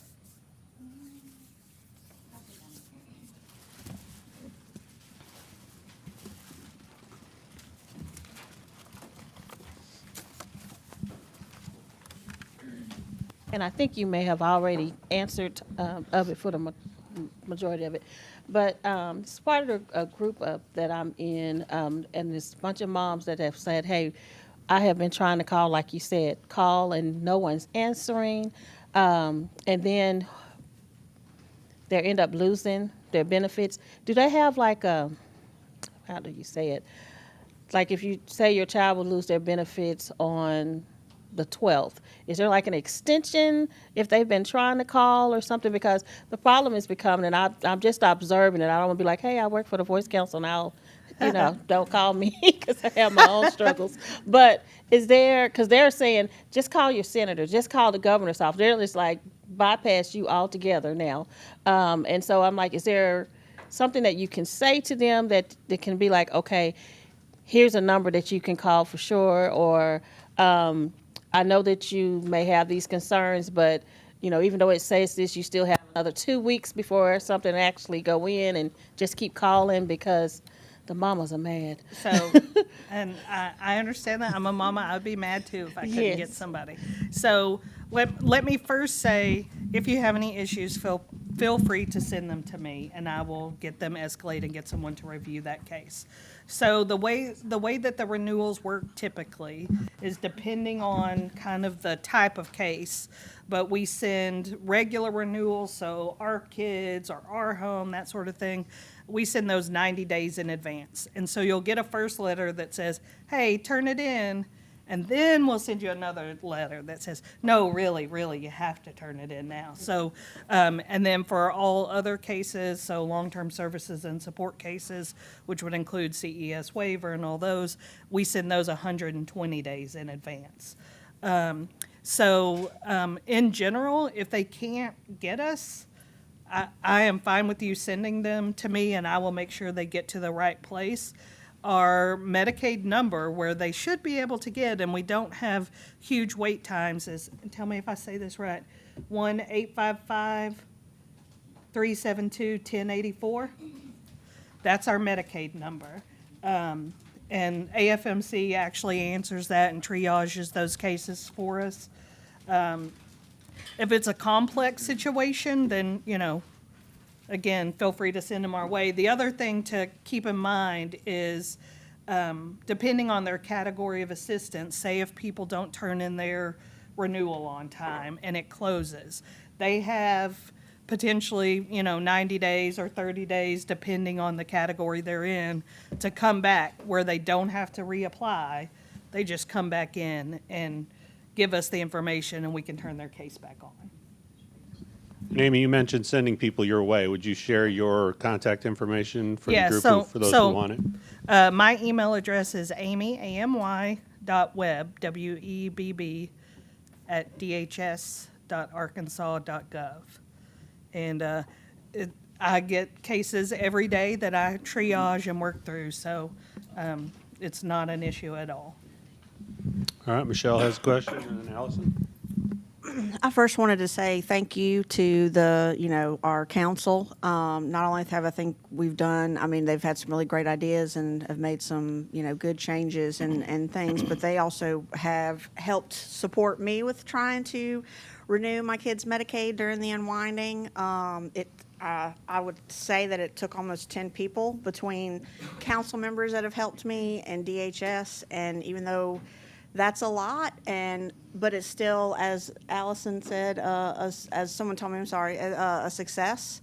But I really hope for families with, I know the more complex cases, I really feel like it was every avenue that we did kind of didn't work the way it should have. So I really hope that, I hope this doesn't ever happen again. That we don't ever go through a public health emergency. But I think it also showed that there are bugs in the system and that people are following through the gaps. And we definitely fell through the gap, even though I've been on this council for almost 2 years. Trying to do the things that we were told to do at every step, it just didn't quite work that way. And it could be, like I said, because our case was more complex. But it is really hard for families because like I said, I think for families who have complex cases, there needs to be a more streamlined process for them because I would have to wheel in a wagon of all my kids' paperwork from birth to now. And we're inundated with constant paperwork. And what still blows my mind, Medicaid has paid for most of my kids' diagnoses. They've paid for my kids' treatment plans, their therapy plans. I'd really like to see some type of communication because I was producing things for Medicaid that they paid for that diagnosis. They paid for that evaluation. They paid for that 3 years of therapy. And I was having to produce these papers or to give them permission to get things that they paid for. Yeah. Which is really weird. And so I really hope eventually there is a connection somewhere in there where we're not having to produce papers from 5 years ago to qualify for a service or qualify yearly or even every 3 years, continue to send my kids' diagnostic paperwork. I might as well copy it and send it to the world because we have to give it to everybody and you have to have it. And there's a lot of families that are not near as organized as I am that I've had to become, where I scan everything to a flash drive and I'm ready to go. As soon as you ask me that you need it, there it is, you got it. Yeah. Families aren't like that. Not everybody can do that. I've had to do that because I have 3 kids with disabilities, but it really shouldn't be like that to begin with. So we hear you on that, and I'll address that first, and then I'll go back and talk about unwinding of the unwinding, which is my next step. But so one of the things that we have talked about, and Melissa might be able to talk about TEFRA and what we might potentially be doing there, but one of the things when we were process mapping TEFRA and LTSS categories, one of the things we looked at is the request for records and the request for permission for records. And what we're trying to do is get where we can access those on SHARE. So SHARE is like the state version of electronic health records, and we're trying to get it where we can access those so we don't have to do that. It's a little bit more of a process than what we thought it was going to be, don't you think? But I just walked in like at the worst time. No, I thought it was the best time. She looked at me, I'm like, oh, okay, she needs some. But so that is something that we recognize could be streamlined. Well, share, look, just just for a little bit. So the PASS is actually, they have community investment dollars as part of, and Paula can speak more eloquently on this than me, but community investment dollars were a way where they could do widespread projects to help the community and count it against their medical loss ratio. So it was a win-win for them, and they've been doing projects since we launched in 18. And I think 2 out of the 4 actually, their community investment part of their project was to get providers enrolled in SHARE. Because like what Amy is talking about, and I will say it's particularly important for Ruthie and DCO, because a lot of the eligibility categories, they have a medical review committee, right? And DCO knows exactly who the providers are that they continuously have to ask records from. So they did a targeted outreach, and we paired them with the passes to try to use that money. I think it was a timing issue because it was during COVID, and people were just trying to survive, and those providers was kind of shutting down on us, right? You can't give me one more thing to do. I can't handle this right now. We need to take another run at it. If we can get them enrolled in SHARE, and we were going to pay for it, right? It's just that I think it's uploading, and I'm going through right now all this at the Human Development Centers, uploading all that data, right? All that back data. And I mean, it's just such a burden to set these things up at the very beginning. But once you do, you'll be so happy. But it's just overwhelming to even think about it.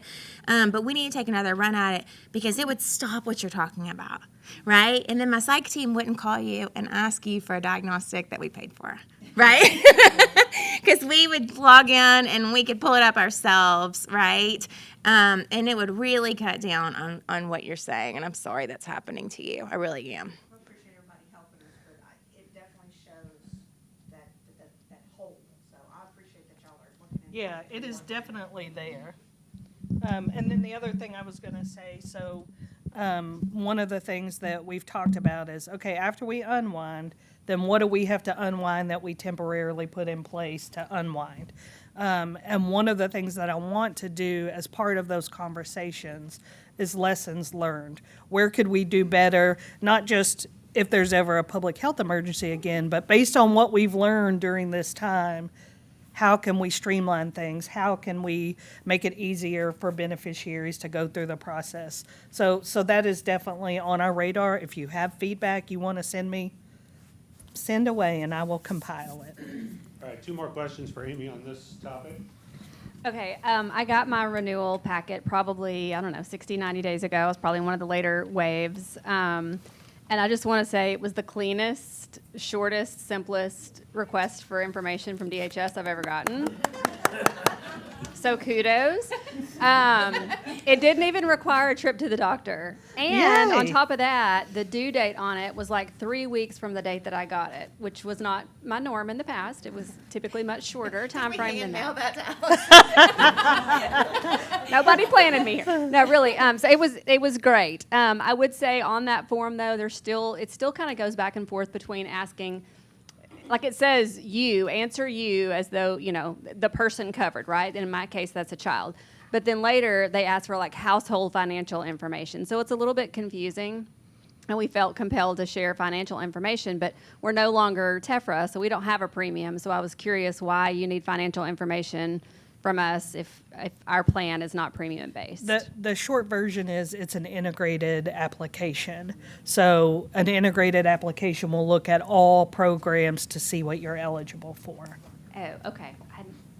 Thanks. Okay. And that we did that to make it easier for folks. So, but definitely we probably should explain that. So, and if you have specific feedback on the language, I know that Mary and team will definitely accept that, and we're going to look at notices again after this as well. So, we were told back in March that the churn numbers will be kept as you went along. we are working on it, and we'll have those. And now we're being told that we just now set up a system to do it, and we'll Oh, get it no, later. they've been working on it for a little while, but I get your point, and we're trying to get them out as quickly as possible, so. Okay. My question relates to the non-ex parte people. Mhm. The vast majority of the people who have been approved for continued services were ex parte. Yes. The non-ex parte, according to the numbers that I've seen, for the renewals that went out for non-ex parte, they only have an 18% chance of getting renewed. For those who returned their renewal, they only have a 30% chance of getting renewed. So 70% of the non-ex parte are being denied who returned their renewals, and 82% of the people who get a renewal request are being denied outside of that, the non-ex parte people. And also, I'm concerned about children. The Arkansas Healthcare Initiative came out with a report that said that most of the children in Arkansas come from rural counties. And when you guys released the county numbers back in July, I believe, it showed a disproportionate number of people being denied or cut off of Medicaid in low-income counties than other counties. Now, I know different counties, especially poor counties, have a higher percentage of people that are on Medicaid. But even with that, so when you look at the numbers, you know, you say that we're getting the people who have no longer eligible because they make too much money or whatever, but the actual numbers seem to show that it's mostly poor people who are being hurt, you know, especially single women and single parents who are women. And it's not necessarily, and for every 3 adults that are kicked off Medicaid, there are 2 children. And most of those are, you know, even if in a lot of cases, even if the parents no longer qualify, the children qualify at a higher rate. So that a lot of times the children still qualify. And it just seems like nobody's really looking into that. It just say, okay, the parents don't qualify, so the kids don't qualify either. Well, so that actually goes to the heart of that ex parte issue that I was talking about, where the household versus individual level, that's what the feds were worried about, are the kids who would qualify.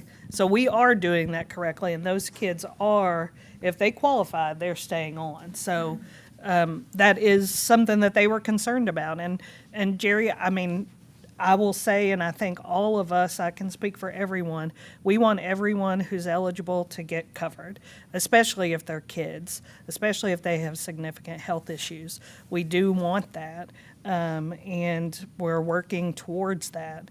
But we also have to follow the federal rules and requirements, and part of that is people have to return their information for us to keep them covered. And so that's been a balance, and I think that's probably something we've always seen in Medicaid. And I think one of the things we'll be able to talk about afterwards is, okay, we went through this.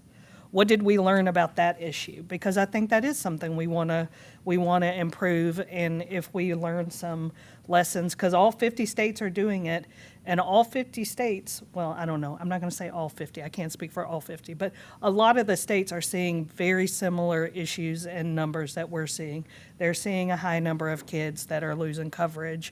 They're seeing a high number of people that are closing for procedural reasons. So I think this is a time for us all to get together as Medicaid in the country and go, what did we learn from this, and how can we try to address that, because we see that people are not returning their packets.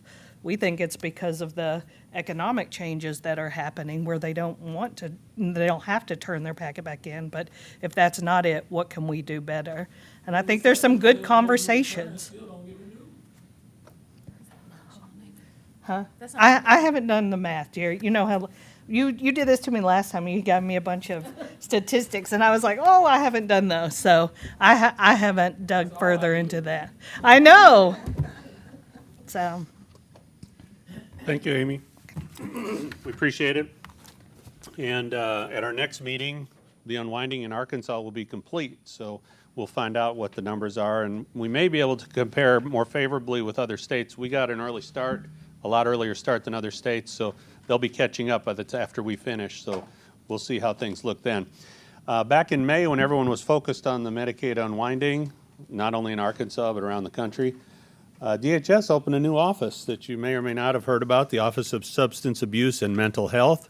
And the director of that office, Paula Stone, is here to tell you, educate you a little bit about it, about this newly formed office designed to give a specific focus to behavioral health issues. So hopefully you got the slideshow that I sent you. If not, she's about to go through it. But Paula?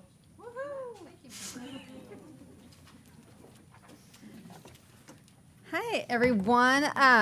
It's already advancing. Okay, so this is my first time to do a slide deck on the Office of Substance Abuse and Mental Health, which we're calling OSAM.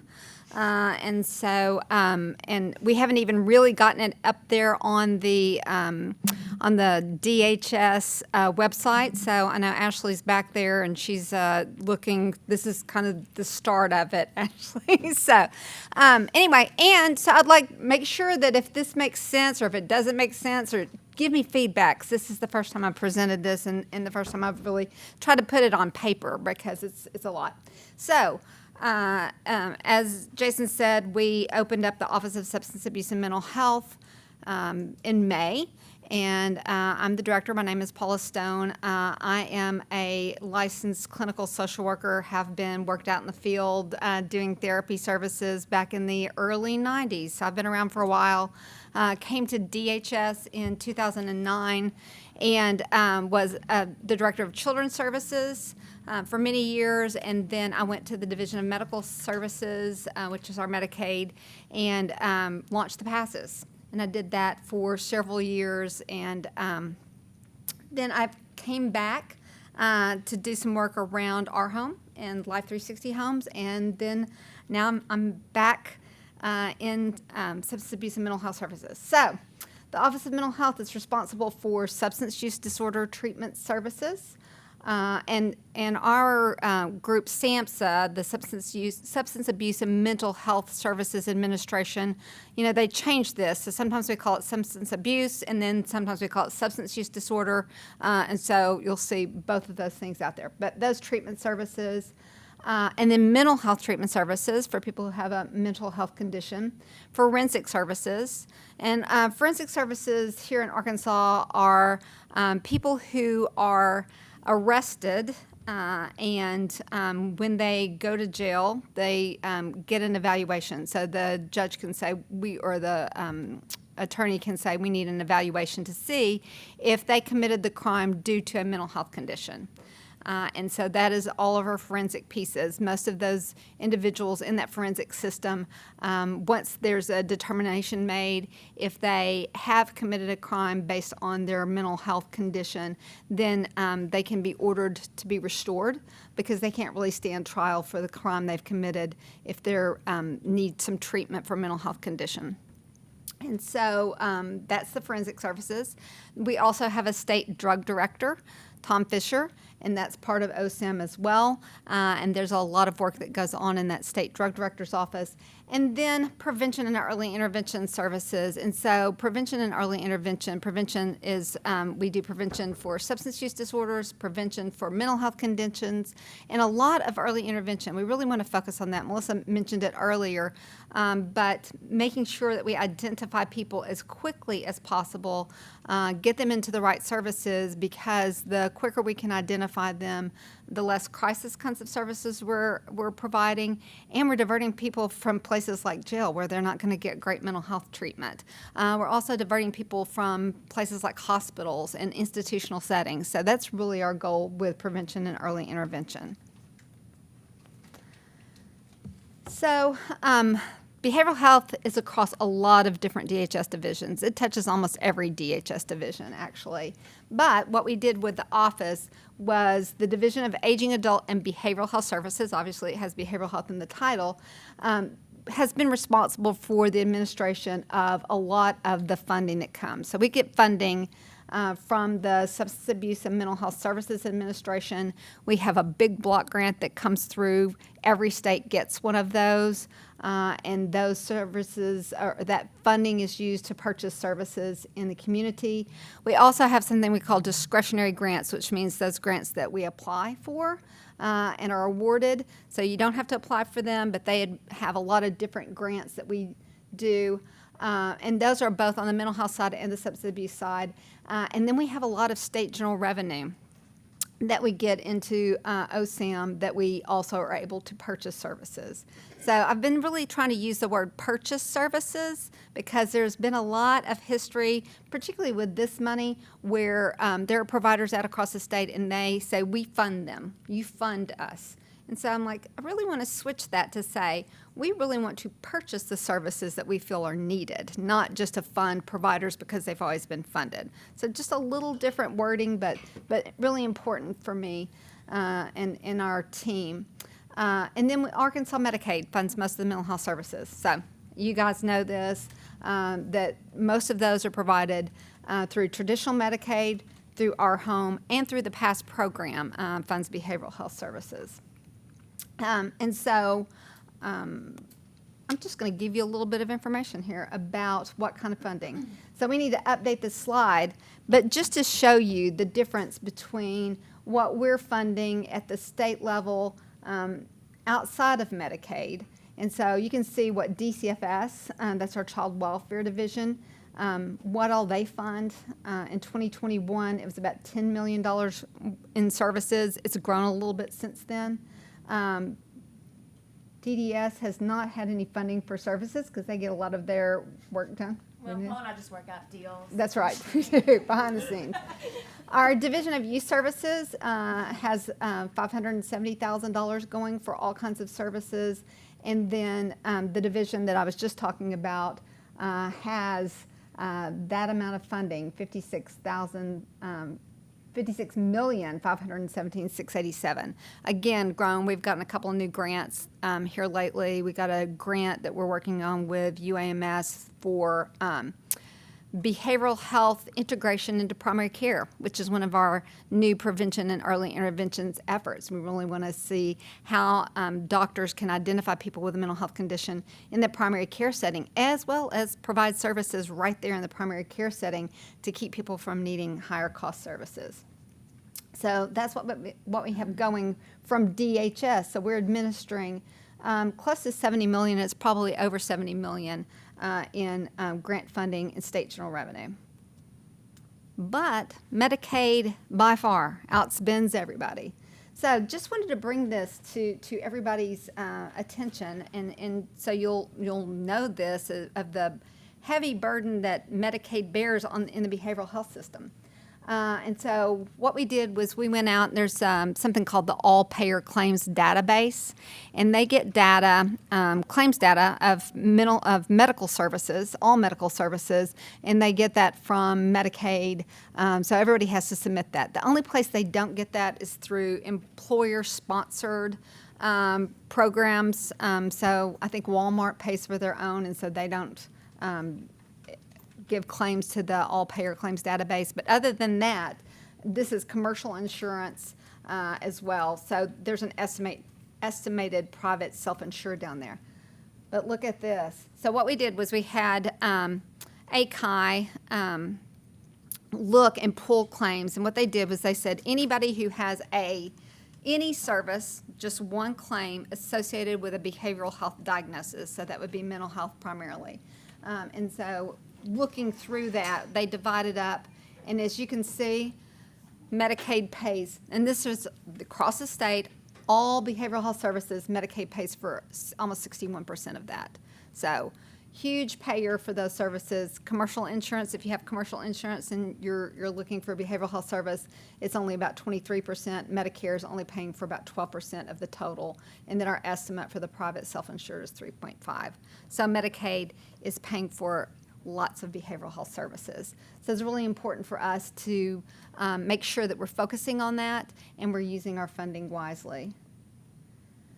So what we did to develop OSAM in pulling all of that is we pulled staff members that were working on mental health and substance use disorder services from the Division of Aging Adult and Behavioral Health Services, as well as the Division of Medical Services, where all of the past work was living, and some of those claims that were being paid to Medicaid. So all of the Medicaid work was living there. And we put them together, that team together, and made the Office of Substance Abuse and Mental Health. So we've been really working through our org chart, our organizational chart, since May. I think we've made a lot of the finance groups at DHS a little irritated because it's really difficult on them when you pull people from different funding streams and put them all together. So we've really just been working through some of that, as well as we had some people retire, some people leave, not because they didn't want to work for OSAM. It was just a natural progression that people leave. And so, we've been advertising. You guys, I've been advertising a position for a psychologist since May, and I still haven't gotten anybody. It's just really hard. Workforce is hard. But I finally got my first applicant that actually met the criteria for it. So I'm going to be interviewing somebody since May this week. So we're still trying to build up our staff.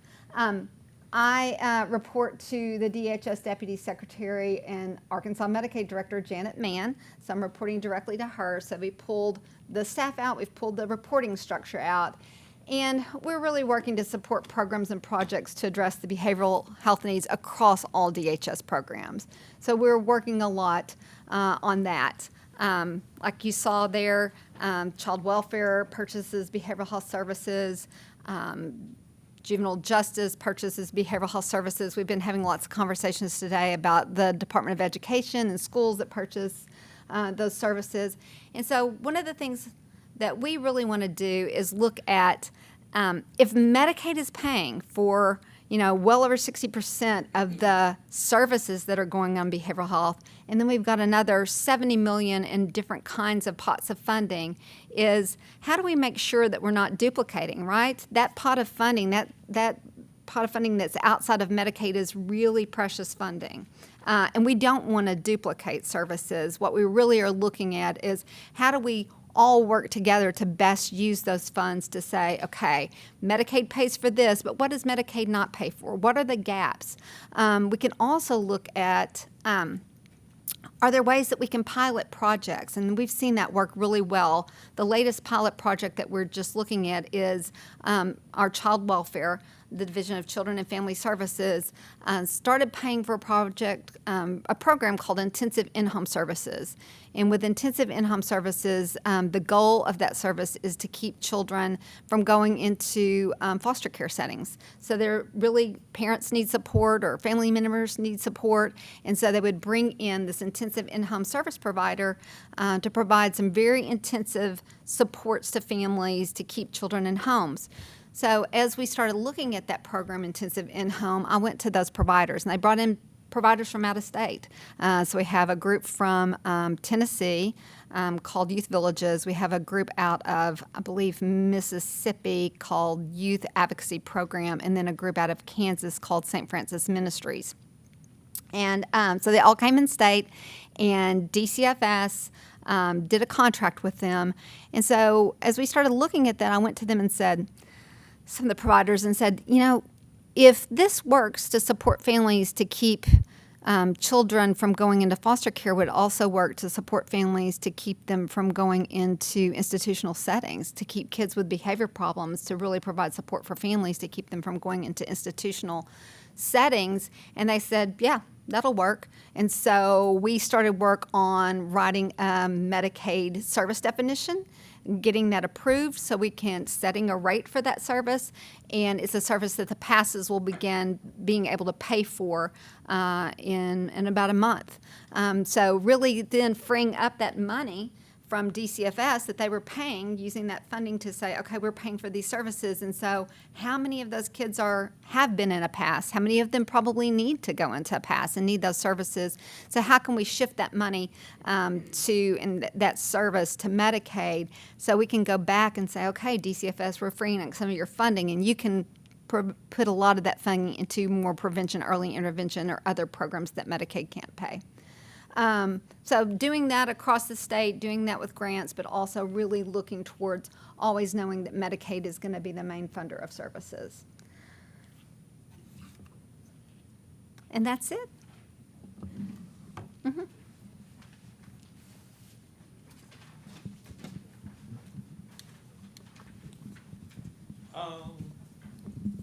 I talked with some of the behavioral health administrators and providers, and they're really alarmed at the number of their clients that have been cut off from Medicaid.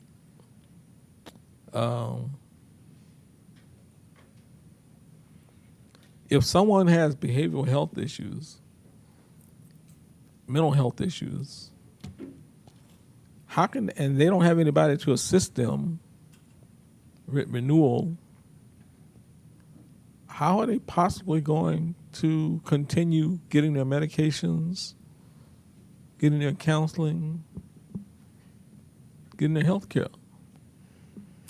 Yeah, so one of the things that's been really good about the PASS program, so I'm glad I came on that day, is that people who have those serious mental health conditions, the PASS has care coordination, and they're really assisting and making sure, because I know some of our clients aren't as easy to reach with behavioral health conditions. There's a lot of movement, particularly adults with a behavioral health concern, and so really focused on using our care coordinators to do that outreach.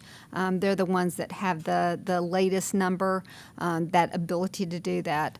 The other thing we're doing is, there's retroactive eligibility for Medicaid, and so what we've done is done a lot of training with those providers and making sure that when that provider comes in, they can continue delivering that service, and when that person's Medicaid eligibility gets retroed back. For kids, it's 90 days. They can continue to provide those services, and then they can retroactively bill for all of those services.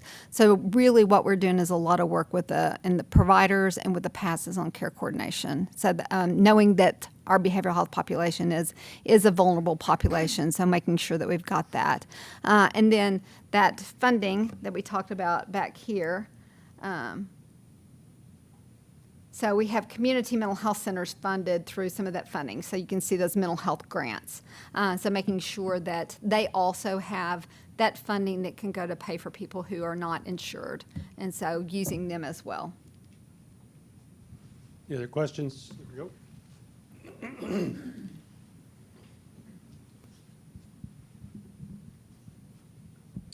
Yeah, I have a question about one of the Medicaid programs. I participate in one of them, and I've been having an ongoing issue with just receiving services in general, and I feel like there is a gap for like low-income people because I have a 2-year-old daughter, and at one point they told me they were going to terminate my therapy services if I didn't go to my visits, but whenever I took my daughter in, they said I couldn't bring her with me because she couldn't understand what was being said, even though she's just, at that time, she was 2 years old.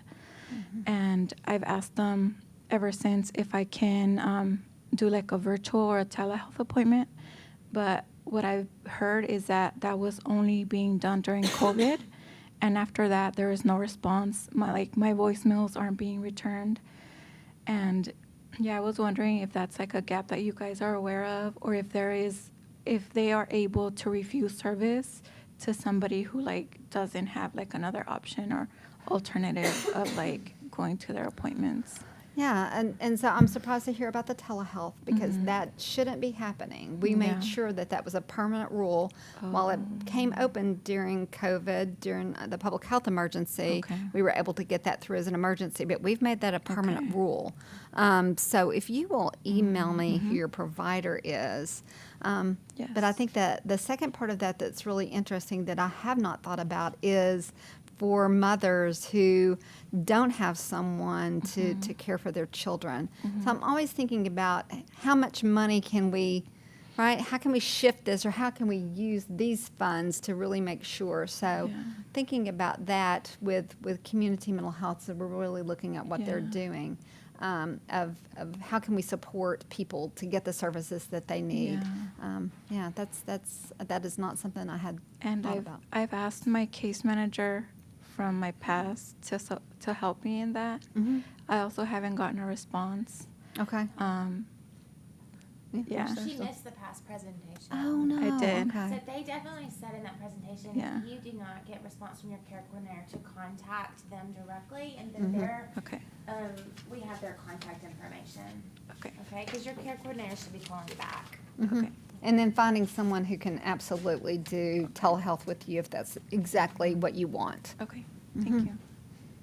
Any other questions on behavioral or mental health? It would be really great to see, right now, we don't have insurance. My kids, luckily, they were my main concern, but right now, we don't have anything. And one of the therapy centers, and I don't know if all of them do it, but one of them that's very big across Arkansas started doing a sliding scale so that you could get mental health through telehealth, and they use interns and, well, not interns, but they've graduated and they need their hours and stuff like that. But I'd really like to see it, you know, when you're thinking of programs or things, that there's something out there for families that they don't have health insurance or don't qualify for insurance at that time, but some type of mental health, because a lot of times the caregivers of children, even children without disabilities, or the caregivers of children with disabilities, we kind of don't get what we need because we're so focused on helping our children so that we don't get the care we need. And if we don't get the care we need, then we are not going to be able to take care of those children who are then going to become, you know, they're going to need more of those services, especially for caregivers that you end up having to bring your child to a residential or an inpatient and things like that, because we're so overwhelmed with everything and we're not getting any support. So, I mean, I think that would be great. I'm glad that some of the therapy centers are doing that sliding scale and letting you do that, but it would be really great to see more programs like that, whether it's through the state or through Medicaid, so that we can get our medication and mental health. And right now I'm paying for I have 5 medications I'm paying for out of pocket because I have to have my medicine.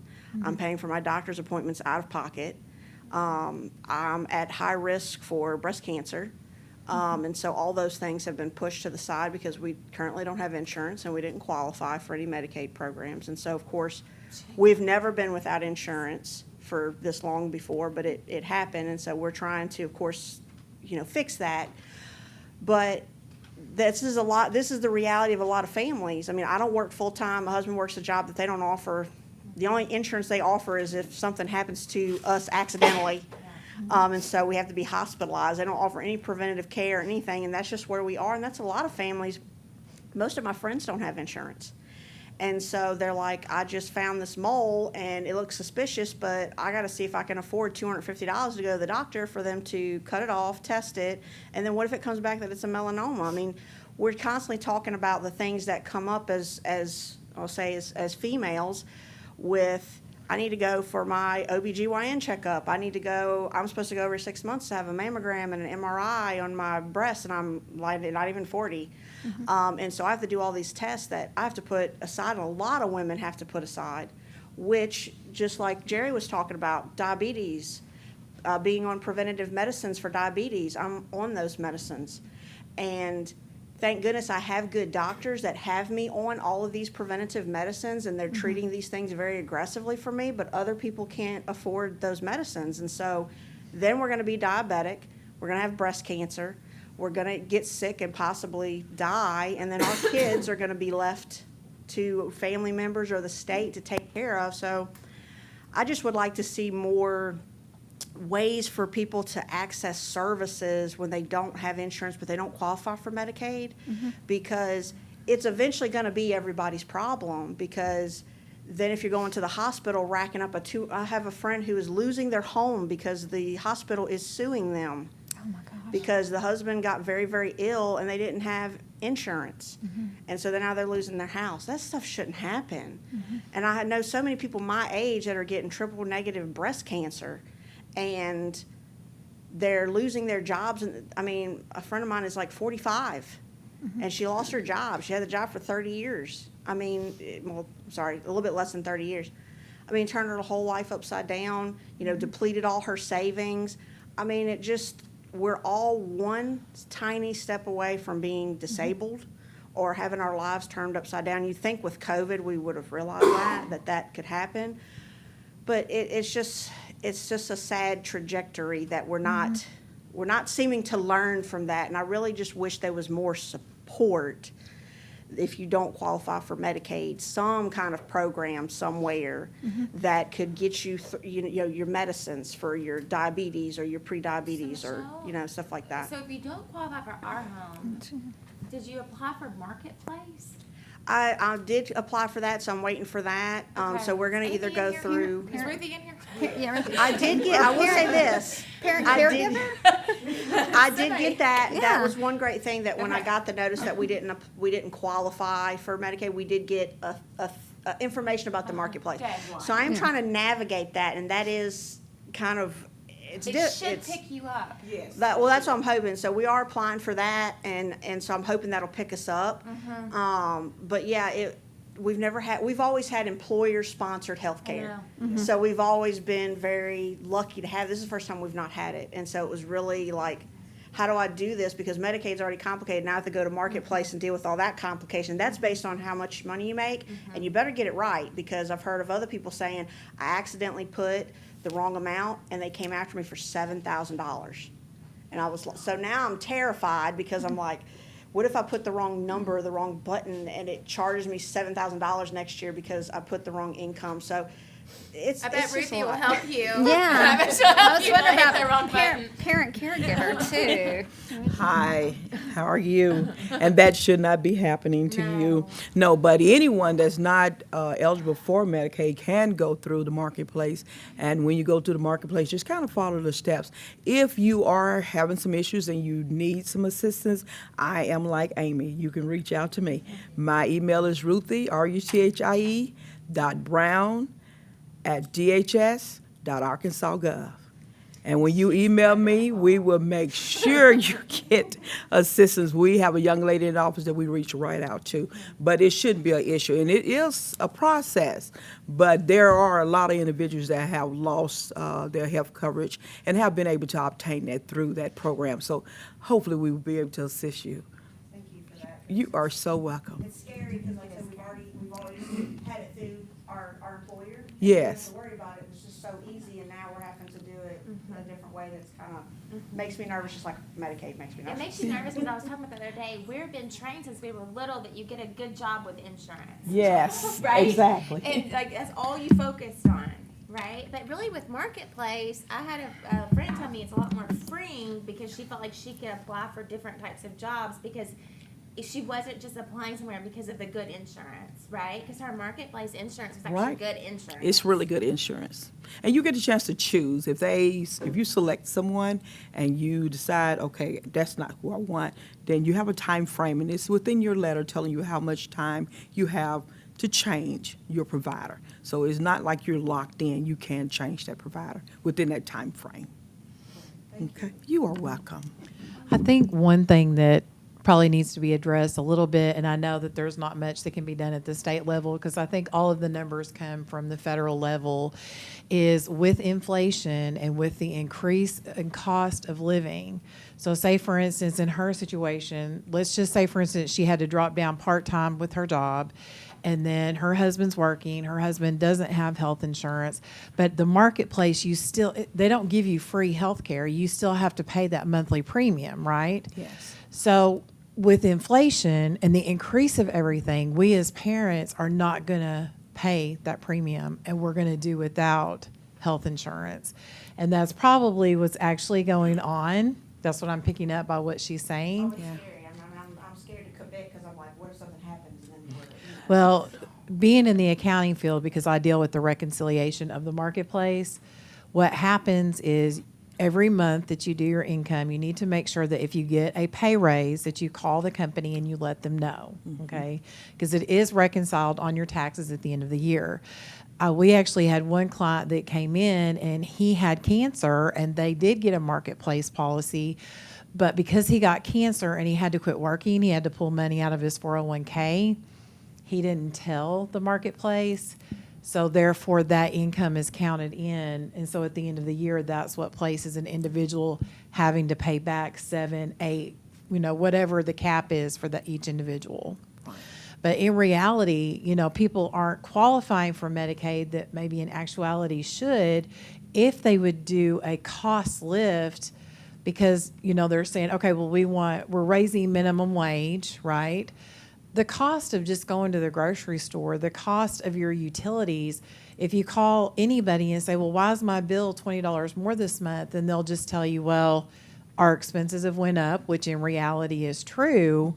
So there really is probably a gap of people. I mean, I know that the marketplace is available, but they're coming off Medicaid, but they really can't afford the marketplace because the cost of everything else in their life has went up. Well, I would encourage everyone to make application, because there are some that go through the marketplace and they might pay $13 a month, and we pay the remainder. So it would be really beneficial to you to just give it a try anyway. Another question too. I know they've got the RHIP for, now is that for employer-sponsored insurance only, so it's not the marketplace for the RHIP? No, I think right now it covers any premium. Yeah, I think so. But I'll make a note of it. All right. I just wanted to ask for your email. Oh, Paula, Paula, dot Stone, STONE. Okay. And then, as everybody else is, at dhs.arkansas.gov. Okay, thank you. All right, and thank you, Paula, for educating us about this new office. We've got about 10 minutes left for just open discussion. We like to leave some time for topics that we didn't cover at the meeting that maybe are on your mind or on the mind of some of your friends or people in your community. So we'll start with DeAndrea. And we don't have our full complement of DHS leadership here, but hopefully those who are here can answer it. We'll do. If not, I'll get answered. I'm just going to start making stuff up. So my question is actually for Melissa. Okay. So can you explain to me the process for getting emergency ER visits when you're on a waiver? My son got sick throughout the night, middle of the night, and we, of course, called his PCP first because that's what we were told, even though it was midnight. And on the hotline, they said, hey, go to the ER. Well, we go to the ER, but I received a $1,500 bill for the ER, although the doctor's office also followed up the next day and said that he recommended that we go. So what? They can't bill you. Okay, so who do I talk to? Are you're in a pass? Yeah, we're on the pass. You can and my send it son- to me. Okay. Okay. One question we didn't get to on the questions was, can someone on the pass go to urgent care? Yeah. We don't know the answer to that, so. Oh, okay. Jason, you were probably I was glad. Like, oh, thank God we didn't get asked You're it. probably glad we didn't get to that one. I thought it related. Any other questions from the council? Yes.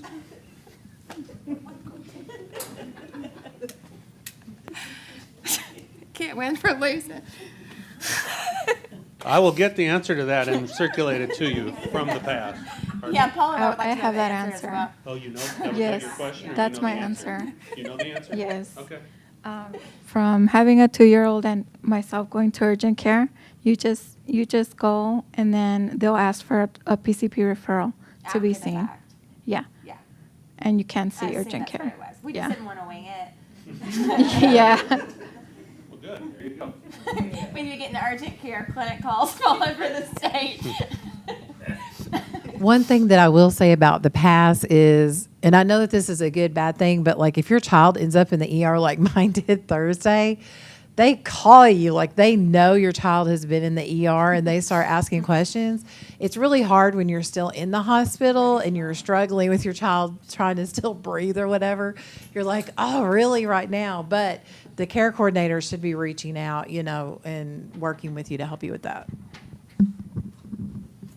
All right, any other questions? Open discussion, Jerry? Okay, this is probably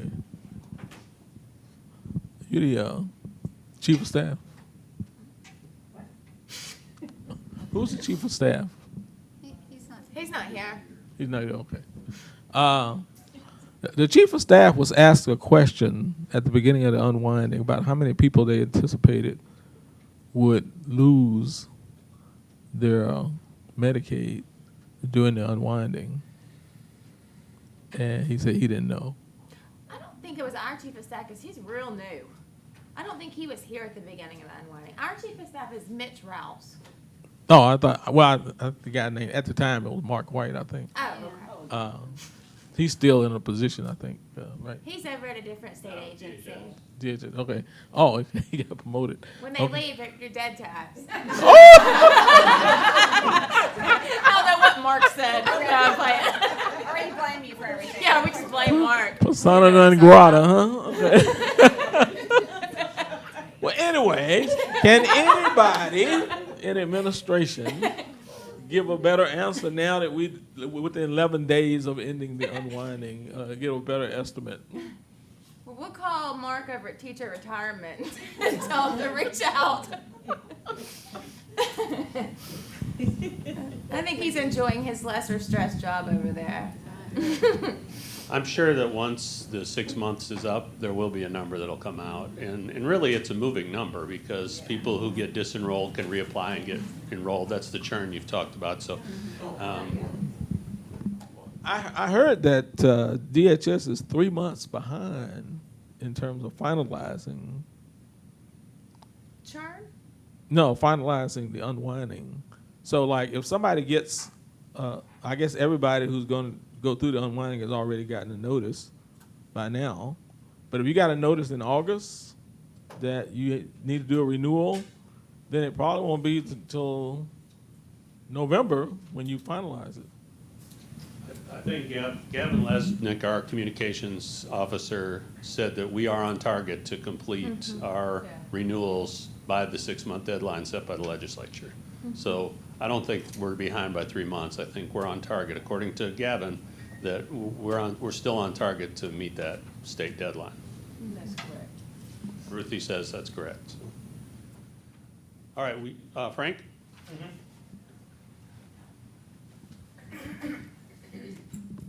Yeah, I have a question about the Workers with Disabilities Medicaid. I looked at the thing and it said that you age out of it at age 65.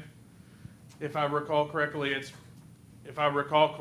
you age out of it at age 65, and I assume that's because that's when you become eligible for Medicare. Well, good thing you've got about 30 years then. Yeah, but I was just kind of wondering. I mean, since the full retirement age is 67 and Social Security retirement maxes at 70, I just want to know how one would not lose their waiver if they wanted to keep working from 64 to 70. No, I think that's a really good point, and we'll talk about it, right? We always want to encourage people to work because you live a more fulfilled life, and if you want to work after 65, like all of us are going to have to, right? Frank's saying 70. He wants to work till he's 70. Yeah. Well, you have a really cool job too, Frank, so I understand why you want to work. But no, we can look at that and see if that needs to be. I think that's something we set on ourselves. I'm not sure, but we can check. Mm-hmm. All right, we do have one order of business we need to discuss briefly. Our next meeting is set for November 21st. That's the week of Thanksgiving, so the Tuesday before the Thursday of Thanksgiving. Last year, we moved the meeting to, I think, a week later or a week prior. I'm not sure which. Are there any known conflicts the Tuesday before the 21st, which would be the 14th, or the Tuesday after the 21st, which would be the 28th? Any preferences? Because we are probably going to reset that meeting for not the week of Thanksgiving. So if there's anybody who has a known conflict, let it be known so I can. You'd rather do it earlier? Okay, so earlier, I'm seeing head nods before we get into Thanksgiving and then Christmas, and so just kind of get it done. Also, there's one other thing. It was suggested that a lot of you serve on the council because of your own situation, but some of you serve because of people in your family or relatives. And it was suggested that maybe on the last meeting, especially for the council members who are going to be at their last meeting for good, if they could bring their loved one and introduce them to the council and say, this is why I serve, this is who I'm here for. We like the idea. We don't know about space. We don't know what COVID may or may not be doing at that time. We thought maybe if you submit a photograph, we could show the photographs on the screen of those who you serve for and give you the microphone and let you share a little bit about your loved one. Plus, that might cut down on transportation issues, supervision issues. It's maybe hard to serve on the council with your child here. So what are your thoughts on that? Does anyone have any thoughts one way or the other? You like the photograph idea? Yeah. Yeah, so. Yeah, so yeah, they don't miss school then. So why don't we, if you would like to do that, you have my email, send me a photograph of your child, children, whoever is the reason you serve on the council. And at this November meeting, we'll share that slideshow and we'll allow you an opportunity to just share a little bit about that person or those people and why it was so important for you to be a member of the Medicaid Client Voice Council. So, yes, Betty. No, we can do it. Let's do it for everybody. Because, you know, while we will be inviting new people on the council in January, everyone who's on the council now should have that opportunity. So whether you're rolling off the council or not, you're invited. And I'll let the folks know who weren't here today, or if they're watching online, they're finding out right now. I'll let them know that they'll have this opportunity as well. So, Sorry. No, go ahead. What would be some other good advocacy activities for us to get involved in when we complete our term? So we're going to have what's called the Advisory Council, which all of you who roll off will be a member of the Alumni or Advisory Council. You won't come to the meetings, but when we do a survey or when we have something like the unwinding, we want some ideas, we'll involve you via email. Hey, this is a question we're going to ask the council. We want to ask you too as a former member. Do you have any thoughts on this? Do you have any ideas? So we will still engage with you. It won't be in person, but it'll be through emails, and so we'll still invite your opinions and your suggestions, even though your 2-year service will be over. Yes? I was going to say, Partners in Policy Making through Disability Rights Arkansas.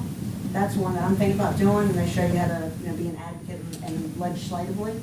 And then, just like the passes were saying, they actually have a Consumer Advisory Council. So Yeah. I think those would be good opportunities. There's other opportunities, and having served a couple years on this council will look great on your resume or your application if you want to serve on these other councils. Those are the only two that I'm aware of. I don't have a list of all the ones that might be out there, but I'm sure with an internet search you could find other opportunities to serve. And we love you guys' hearts for service. We really do. All right, well, get 5 minutes early, but thank you for your attendance and your participation and your willingness to serve. We will see you November, probably the 14th, but I'll send out an email about that.